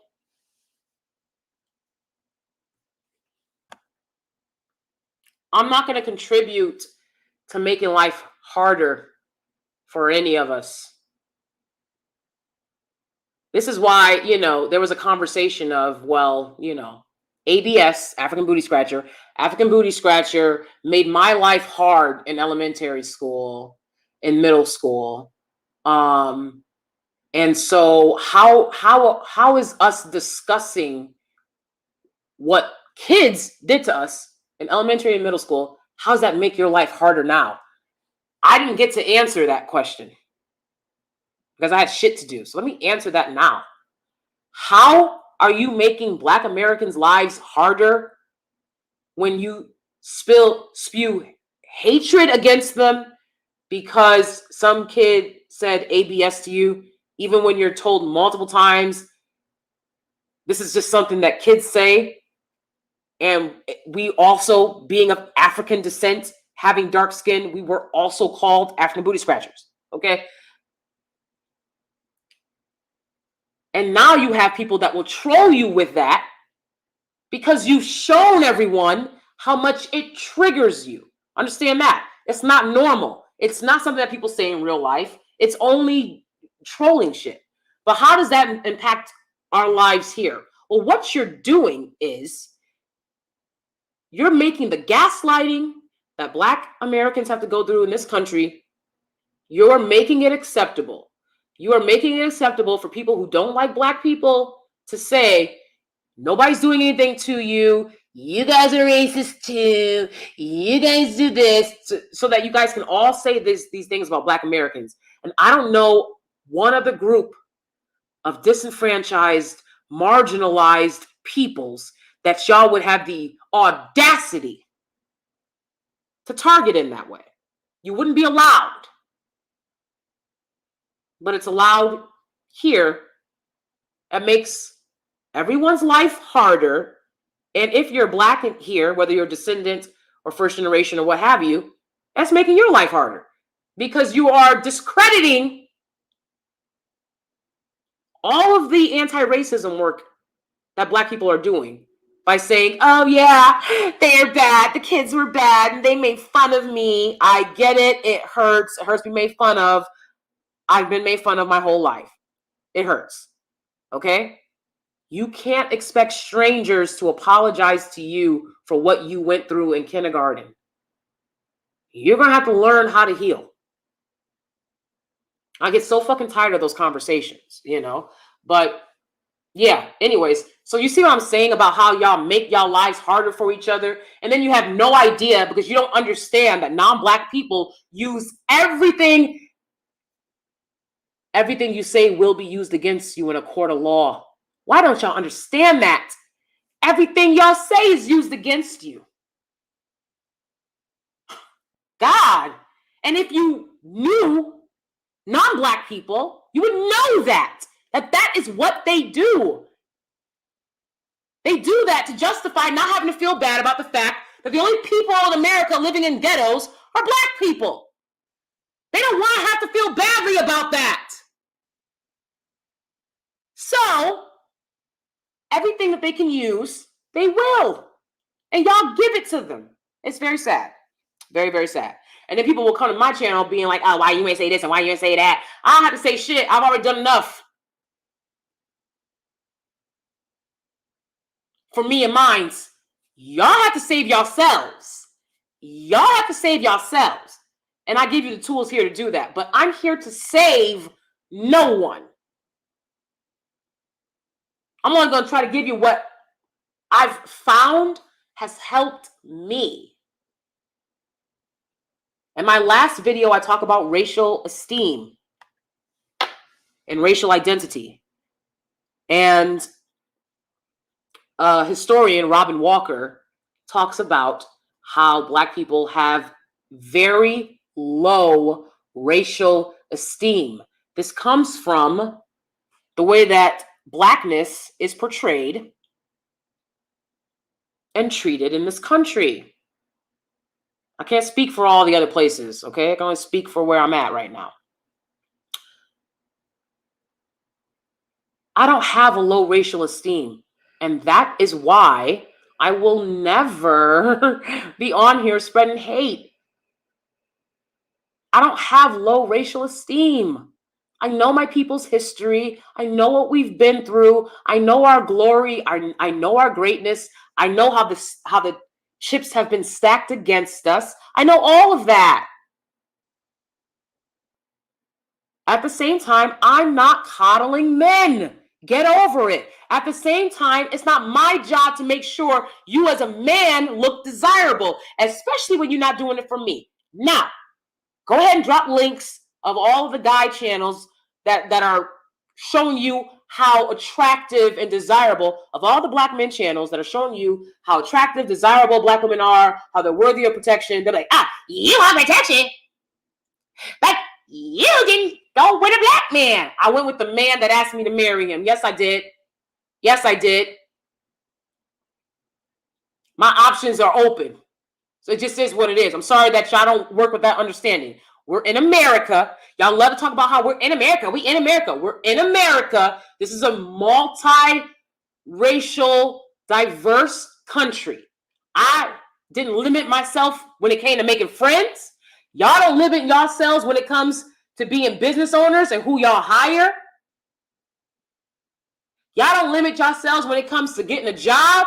Y'all don't say, well, I can only work for Black people. A lot of people out here taking a check from a white man. Anybody making money on social media is taking a check from a white man.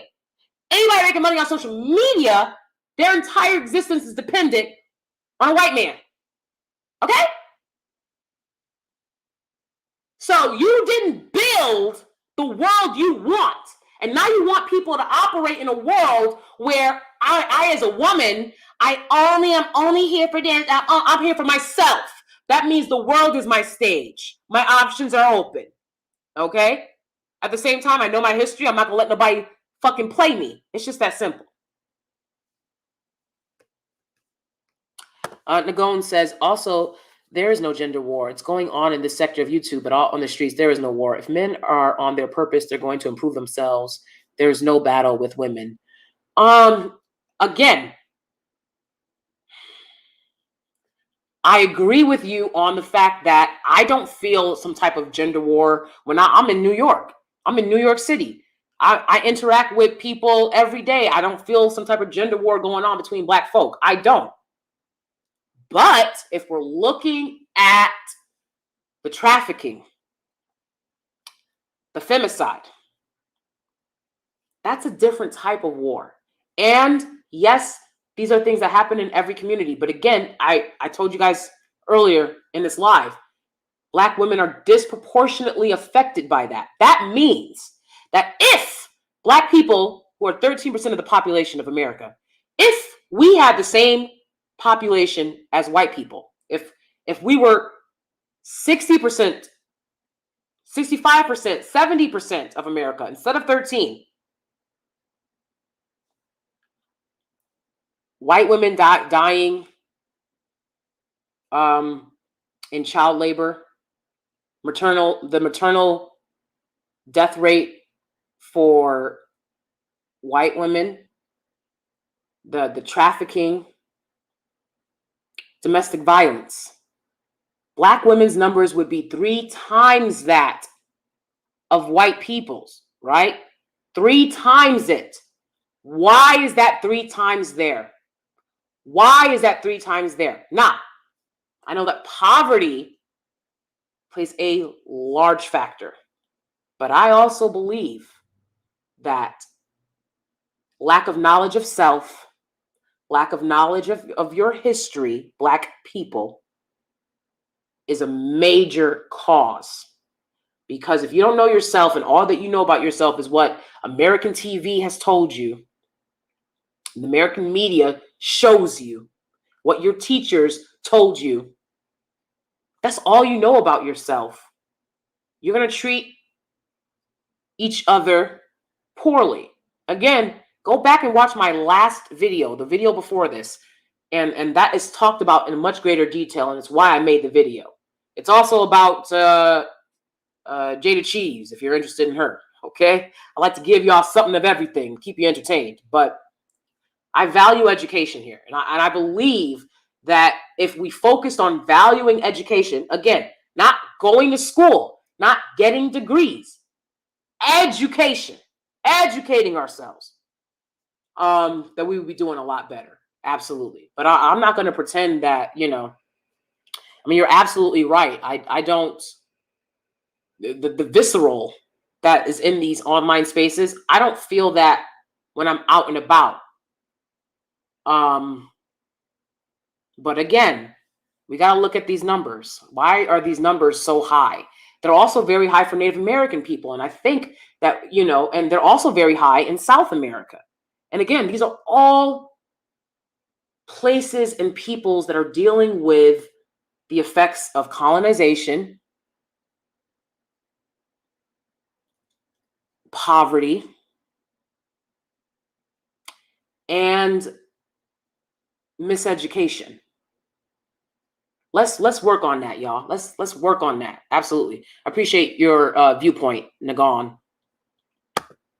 Mokamami, good to see you. Mokamami says, I do agree that there are Black men who want Black women, but if you were the church-going, cotillion attending private school educated Black woman, Black men in those circles were not checking. Interesting.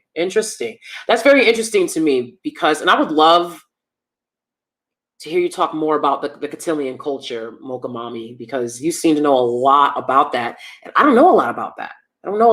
Because, as you guys know, I grew up very poor. So I always thought that it was classism that the Black guys that I went to school with were trying to sleep with me, but weren't trying to make it official. And that's not going to work on me. Make it official quickly. Okay. That's the kind of person I am. Okay. But I always thought it was classism. Like, oh, these guys don't want to be with me because I grew up poor and their moms don't want them bringing home some poor Black girl.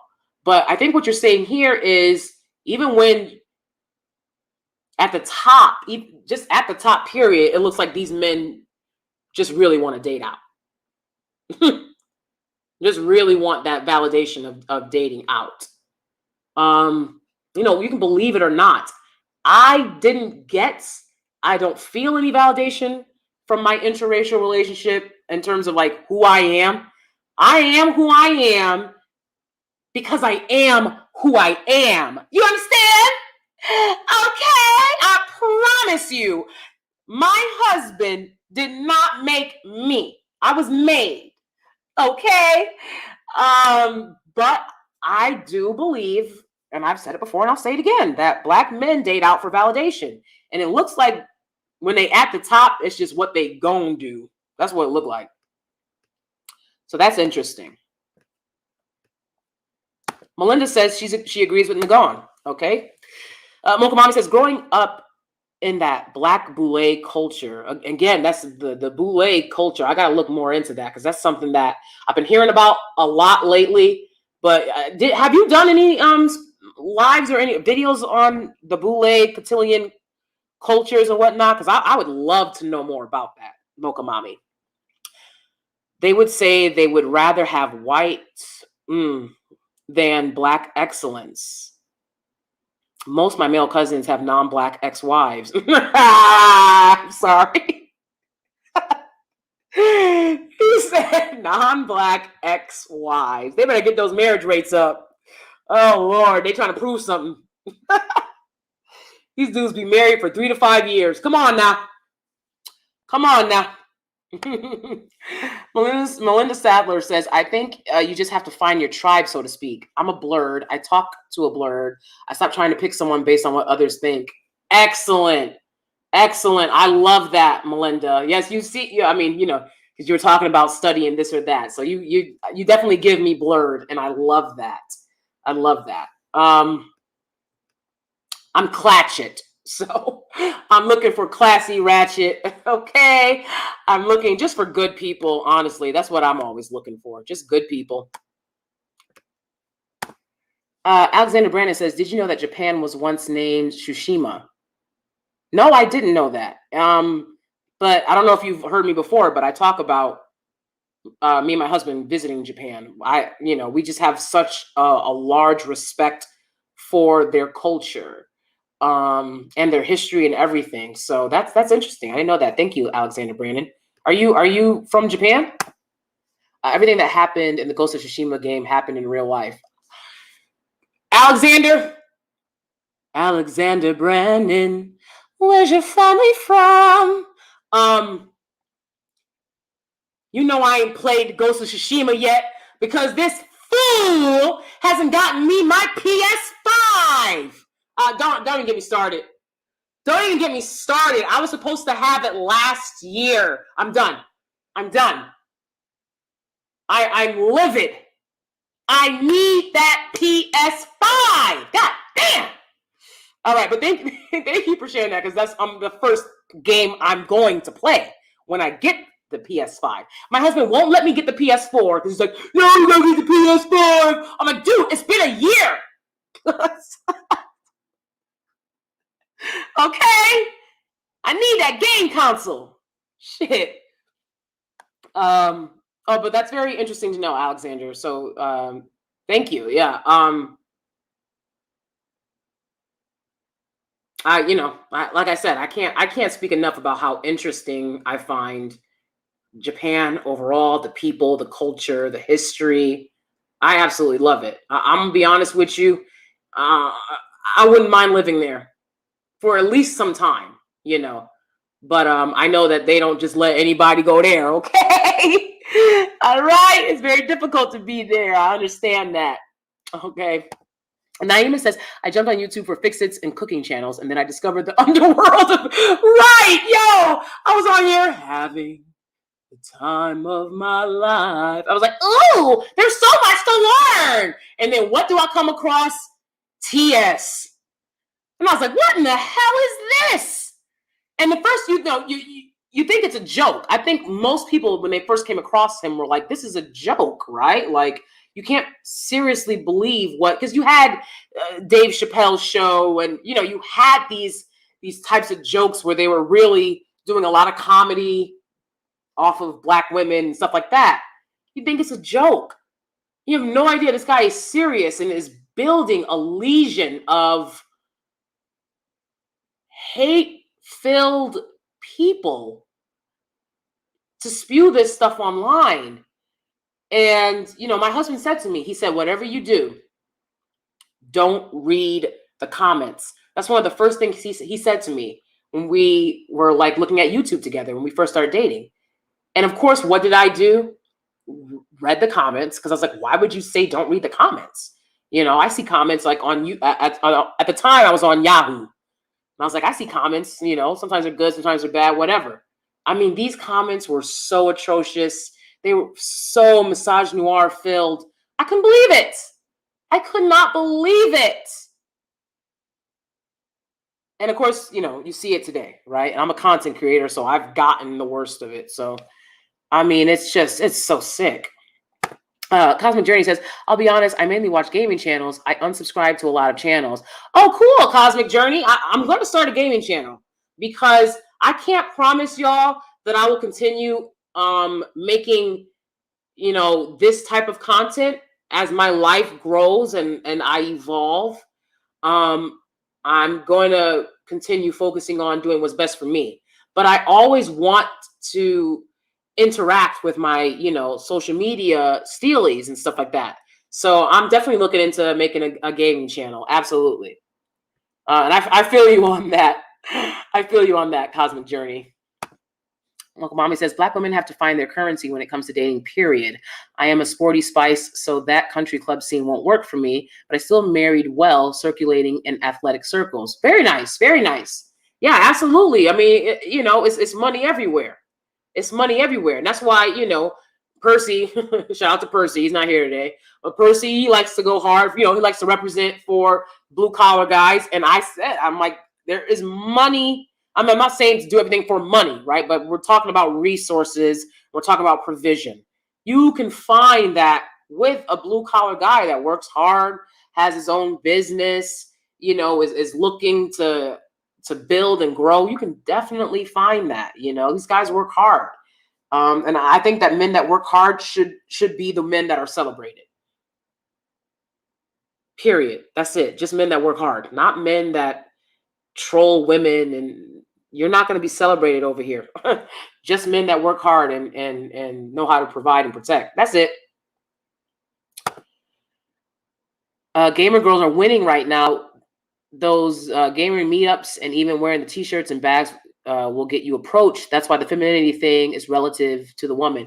Absolutely, Mocha Mommy. Exactly. I'm like, I don't know why y'all be believing this whole, I could get on here.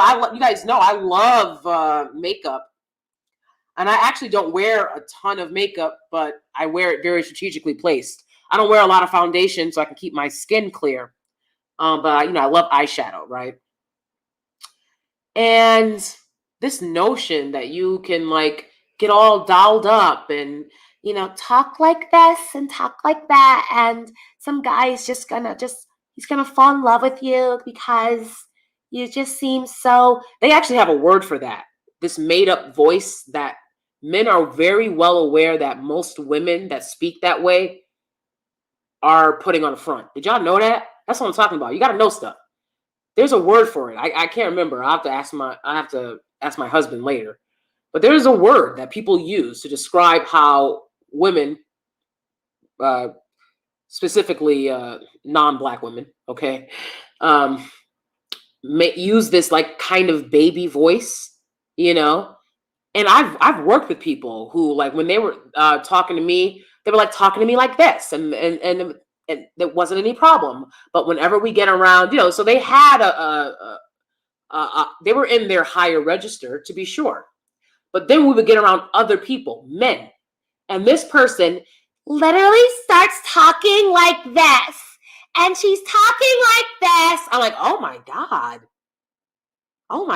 are you okay? Did you get the man? Did you get the house? Did you get the car? You ain't getting nothing for using that voice. What are you doing? So, there's no one way to find a good guy. It's a whole bunch of shit, I'm here to give you the basics. Okay? Absolutely, Mocha Mommy. Abso-friggin-lutely. Dipping your pizza in the ranch sauce. Okay. Melinda says, right, Mocha Mommy, just be yourself. They will approach you. I mean, it's really as simple as that. And sometimes you're like, oh, well, what is myself? You know what yourself needs to be? An educated person, a person of value, a person who, isn't afraid to have fun, get a little dirty. I like to go on hiking dates with my husband. I'm not a woman that's like, ew, hiking, gross. I talk like this. I talk like a baby. That's what makes a man want you. No, it's not. Okay. Look at Jeff Bezos. He didn't marry just any who shot John. The woman he married, one he knew from his circle. She has millions on her own, right? He wants someone that when he's high flying, understands what that life is like. Ain't sitting there being like, you got money the whole goddamn date. Okay?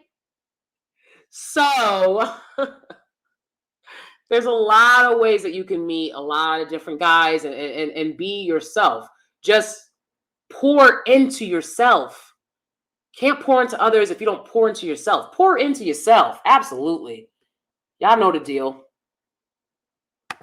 Mocha Mommy says, I think you should play to your strengths. Put your love of gaming on display and meet people. Friends of friends are the best allies. Very true. Very true. I agree with that. Absolutely. Because there could be some cool guys that game. I know guys, very good looking guys. They make decent amount of money and they still are gamers because, they don't have kids and they're single, right? Mocha Mommy says, move in silence, speak in code, and know that white people will placate you. Not everything was taken from us by force. A lot was finessed. Wow, you said a word, Mocha Mommy.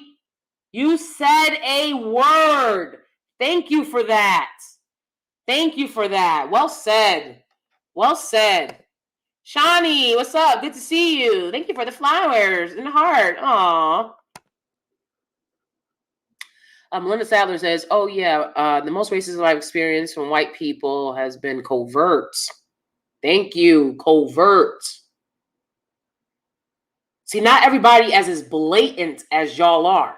And by y'all, I mean us, black folk. Okay? We like to keep it raw, tell it like it is, and sincerity. Especially when we're talking about issues and dealing with issues. Understand other groups of people are not like that. They will placate you and tell y'all what y'all want to hear. And then they're going to go back in the voting booth and vote against everything, every policy that could have helped your people tangibly. You need to understand that. You need to understand that. Well said. Well said.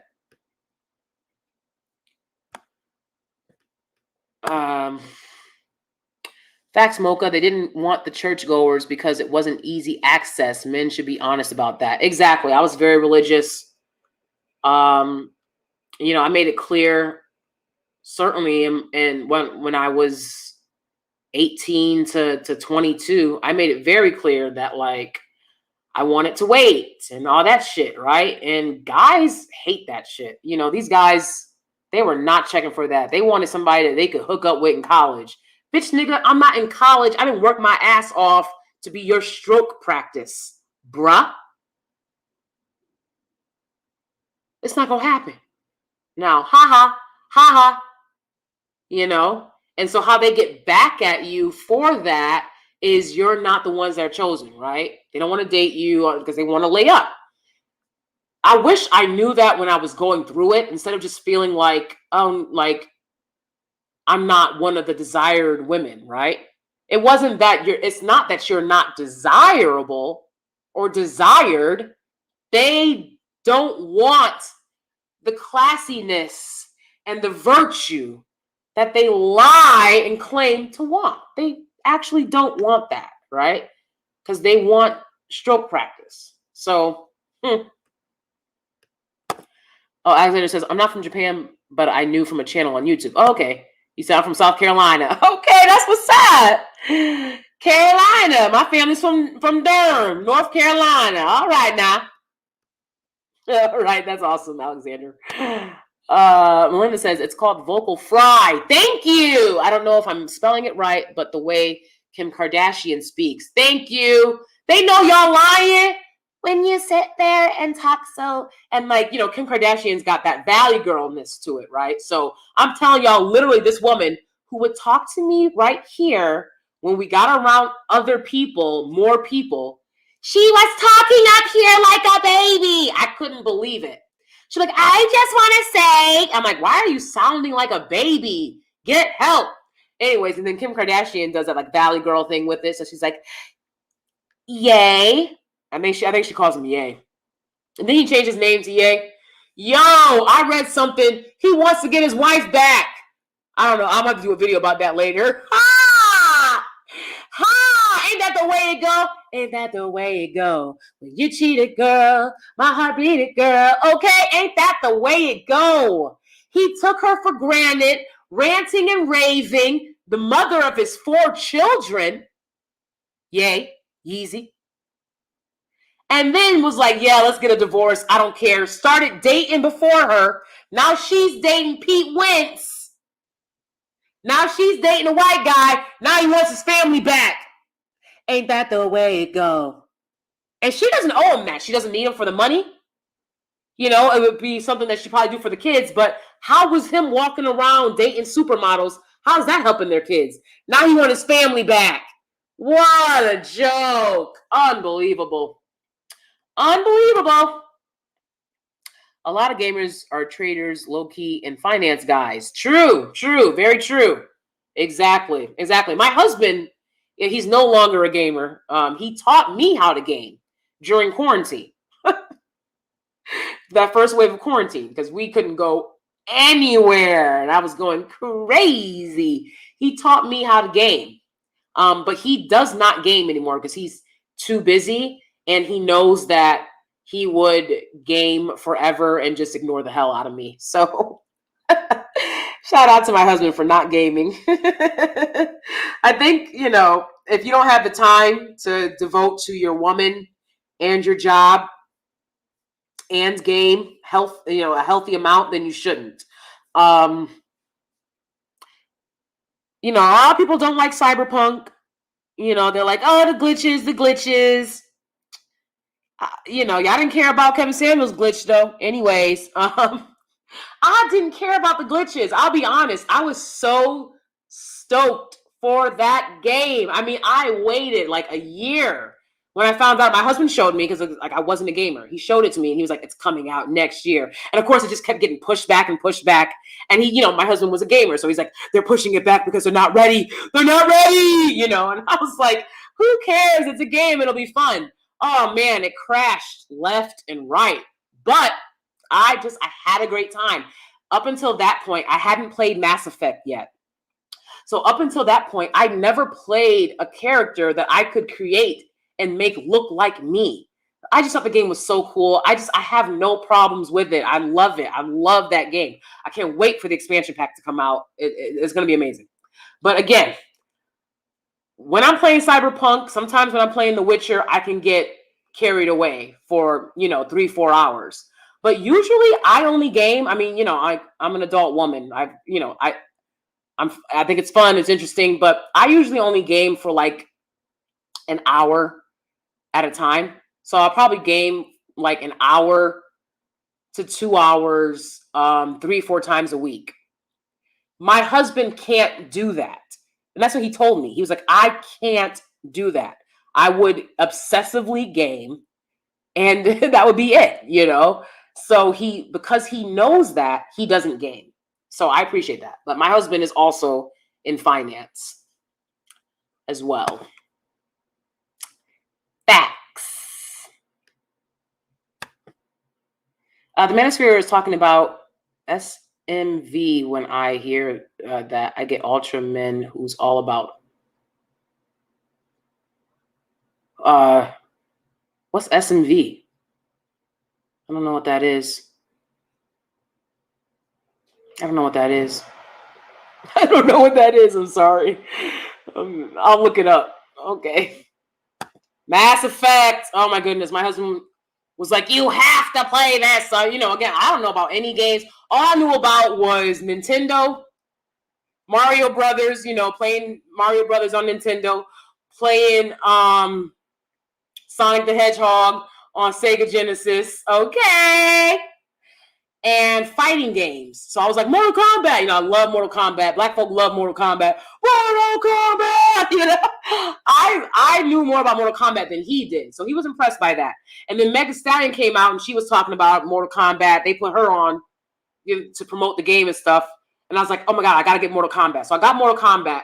After I played Mortal Kombat and I was playing in the crypt, I was like, I need more than just this crypt. Like, what else can I play that's like the crypt? Because I'm tired of this fighting game. And then my husband was like, try The Witcher. So I played The Witcher and I was like, oh my goodness, this is hard as hell. I played it for like a day and I was like, I hate how hard this is. I put the game down. I didn't play for a month. I was like, forget that. But of course, again, it was quarantine, so there still was nothing to do.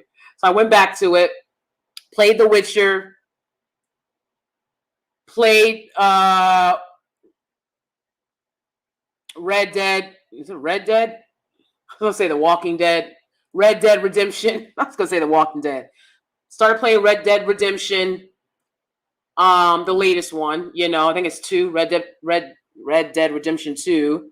I also found that to be hard, and I struggled with those games because I'd never played RPGs before. I'd never played RPGs.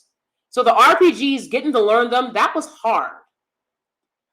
And then Cyberpunk came out. And the way Cyberpunk was set up, it was so easy to me to play. It was so interesting. That's how I learned how to play RPGs, Cyberpunk.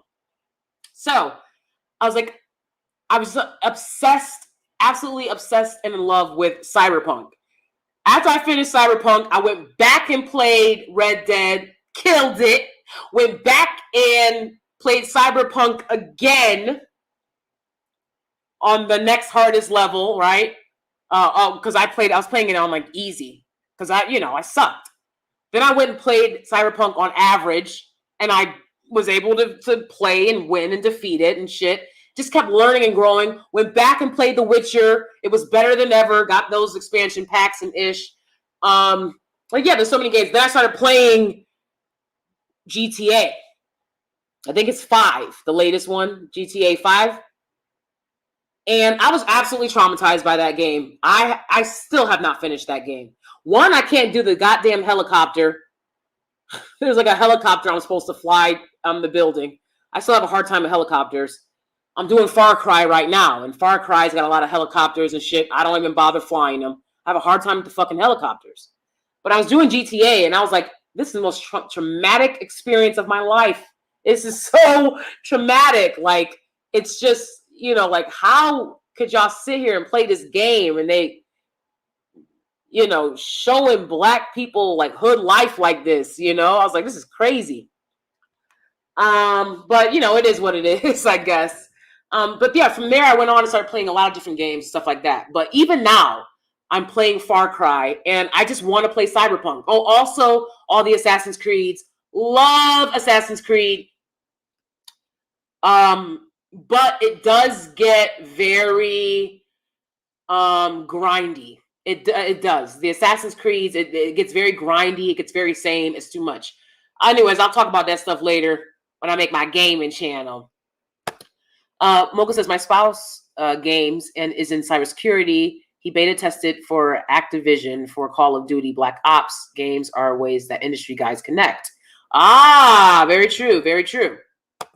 Cosmic Journey says, okay, Danie, I need you to create your gaming channel, period. Oh, but best believe I'm going to create my gaming channel. Some guy said on Twitter, he was like, black girls don't game. I was like, if you don't get the out of here, okay? Because I'm at the point where I'm pretty damn good. Okay? Black girls game, baby. And yes, it is a good way to meet guys. Smart guys. I know it seems like something that, only, guys that want to play around would do, but that's not true. Smart guys are into gaming, so. Melinda Sadler says, yeah, I don't know how guys stay on games all day. I get kind of bored after an hour. Exactly, Melinda. I'm like, I can't be on here. And, my husband would be like, you're tired already? I'm like, yes, it's over. The game is over. Like, I'm done. I have to have a break from this, because he would play it all day. Okay. So, sexual market value. Thank you.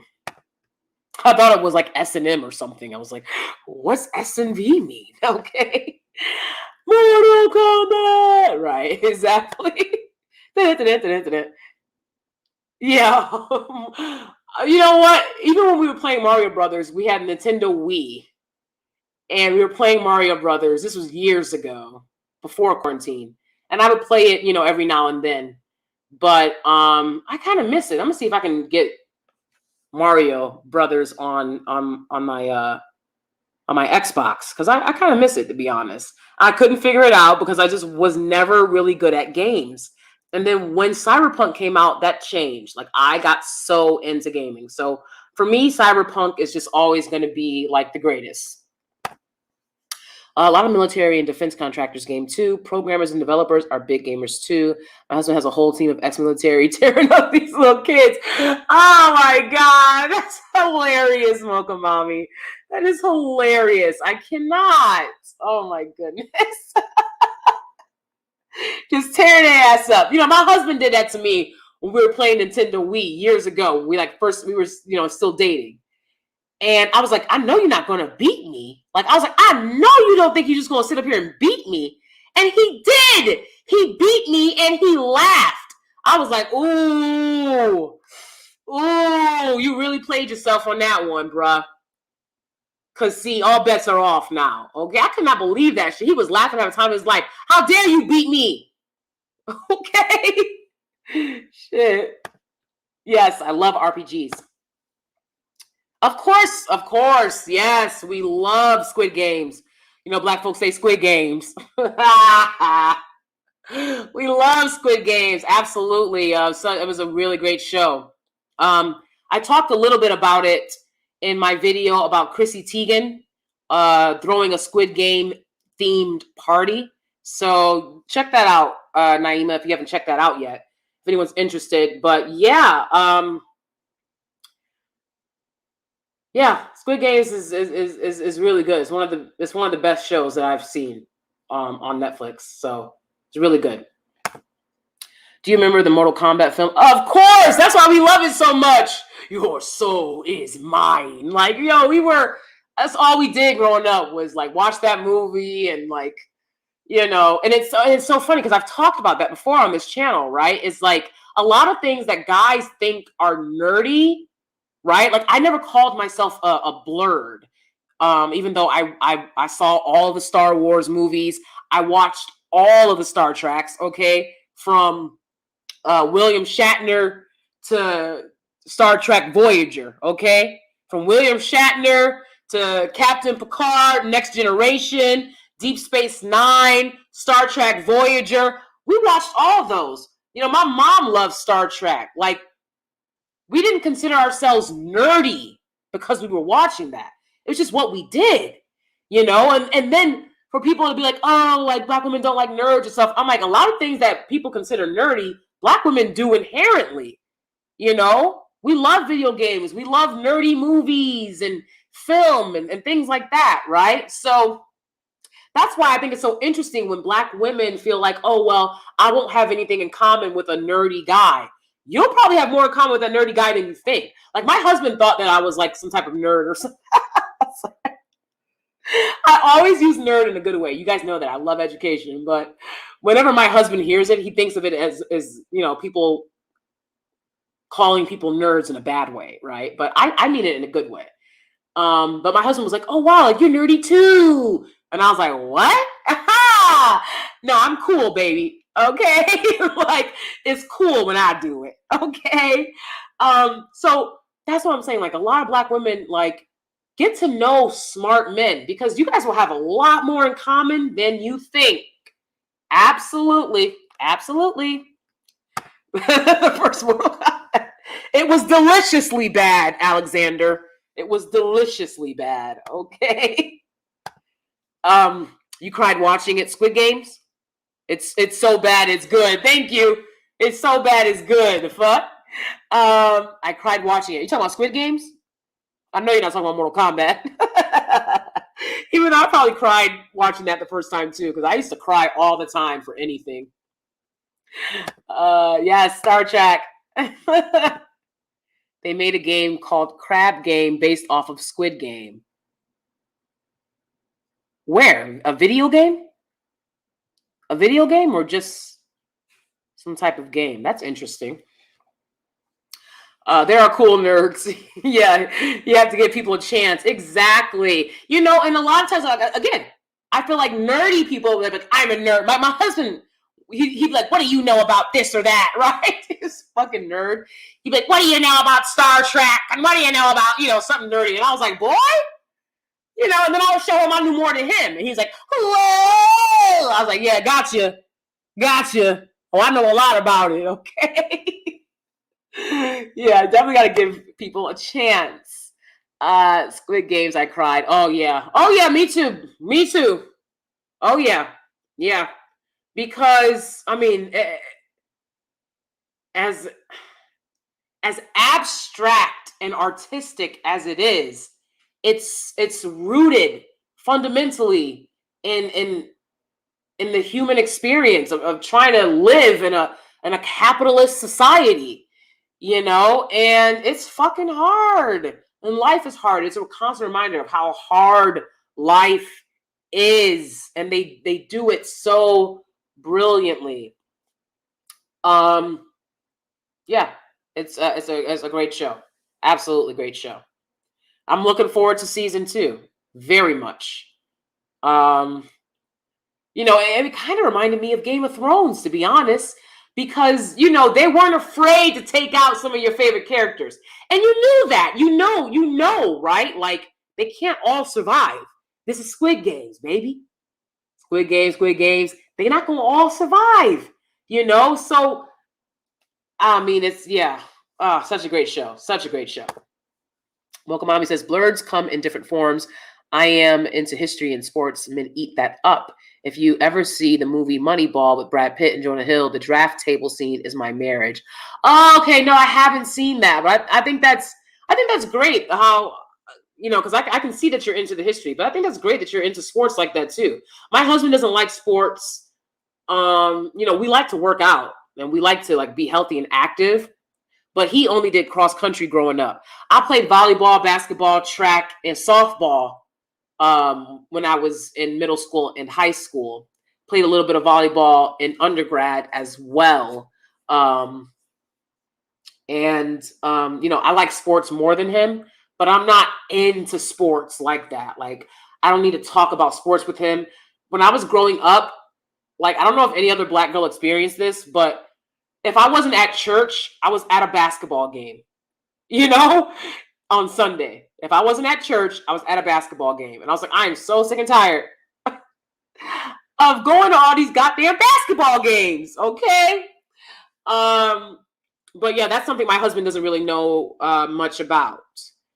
But we get along on those other fronts, right? So yeah, definitely if you're into sports, because so many guys are into sports. I'm very happy that it's hard enough. My husband's he's into the gaming. Okay. So if he was into sports, I'd be like, oh, okay. But definitely, there are things that guys are really into that you as a woman can connect with them on that. And that will draw their interest, if you're interested in dating or being with one of these guys. Absolutely. I like nerds, period. Where the nerds at? From the front to back, where the nerds at? I'm telling you right now, if I'm at a party, I'm crazy. If I'm at a party, when I was younger, I'd be at a party, all the cool people would be there, and I would scan the crowd and just look for the one guy that was not into anything and just not talking to anyone, and I would just go over and talk to him, usually also knowing that he was a nerd. Okay. Not antisocial, but sometimes nerds can be more antisocial. But yeah, love the nerds. We love the nerds over here, baby. Where they at? Where they at? Black women are marrying nerds from other races. I seen it on YouTube. Oh yes, that's what I'm talking about. Nerds and Black women go hand in hand. Don't be afraid of these nerds, baby. I know I'm not. Okay. Period. Naima says, I cried because the young girls threw the game with the other girl, and then the old man revealed that how he can betray his best friend during the marble competition. Oh, man. Oh, don't even get me started. That was a tough episode. Without a doubt. Oh, yeah. They did such a great job, honestly. I mean, some of the best acting I've seen in a long time. They killed it. Pun intended. They killed it. Absolutely. Mocha Mommy says, my husband is from Puerto Rico. It's Jesus than basketball. I love that. He got a little league whistle instead of a cigar when we Oh my goodness. That's great. That is awesome. Do you visit Puerto Rico with Puerto Rico? Do you visit Puerto Rico with your husband? Have you like visited there and gone with his family? I have a friend whose husband is Dominican and she's Haitian. And I thought that was really interesting. I thought that was really interesting because she's around my skin color and she's Haitian. And then her husband is Dominican. And there's, from what I know, a lot of hostility between the two groups on the island of Hispaniola. I believe that's the name of the island, Hispaniola. There's a lot of going on between those two groups. It's like, even when I know of a Jewish and Palestinian couple. You know what I'm talking about? So I just think it's so weird that people are like, still make such a fuss about Black women dating interracially or Black and white relationships, because it's like, I mean, people do get together from, people will say, oh, German and Jewish people get married. Palestinian and Israeli people get married. People are trying to connect. Not everyone is trying to be about,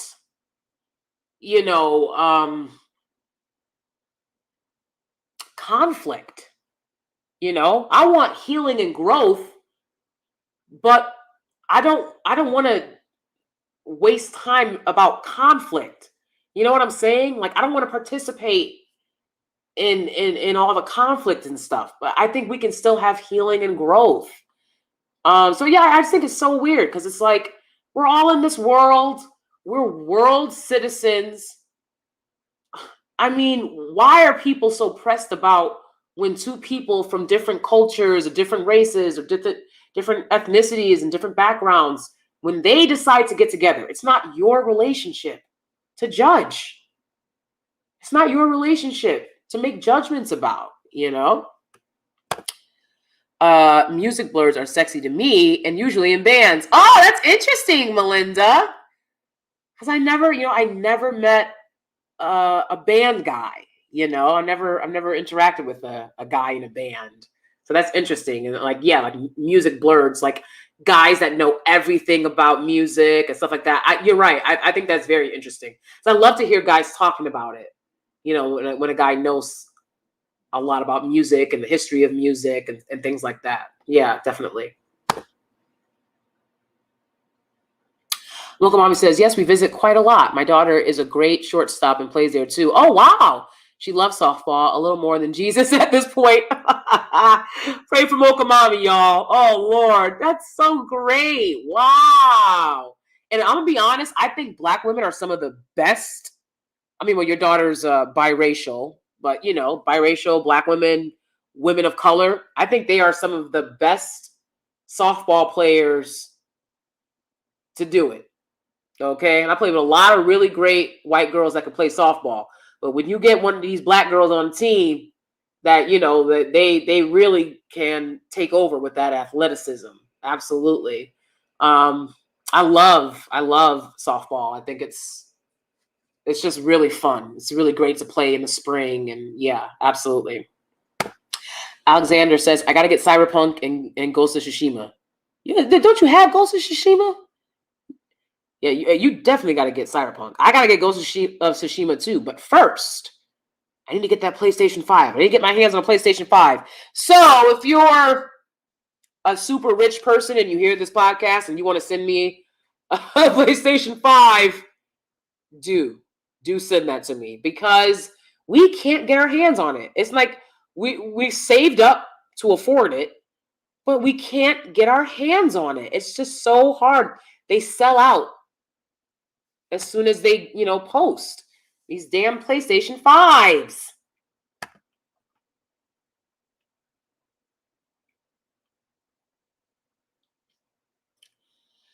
Okay, well, I gotta get going now.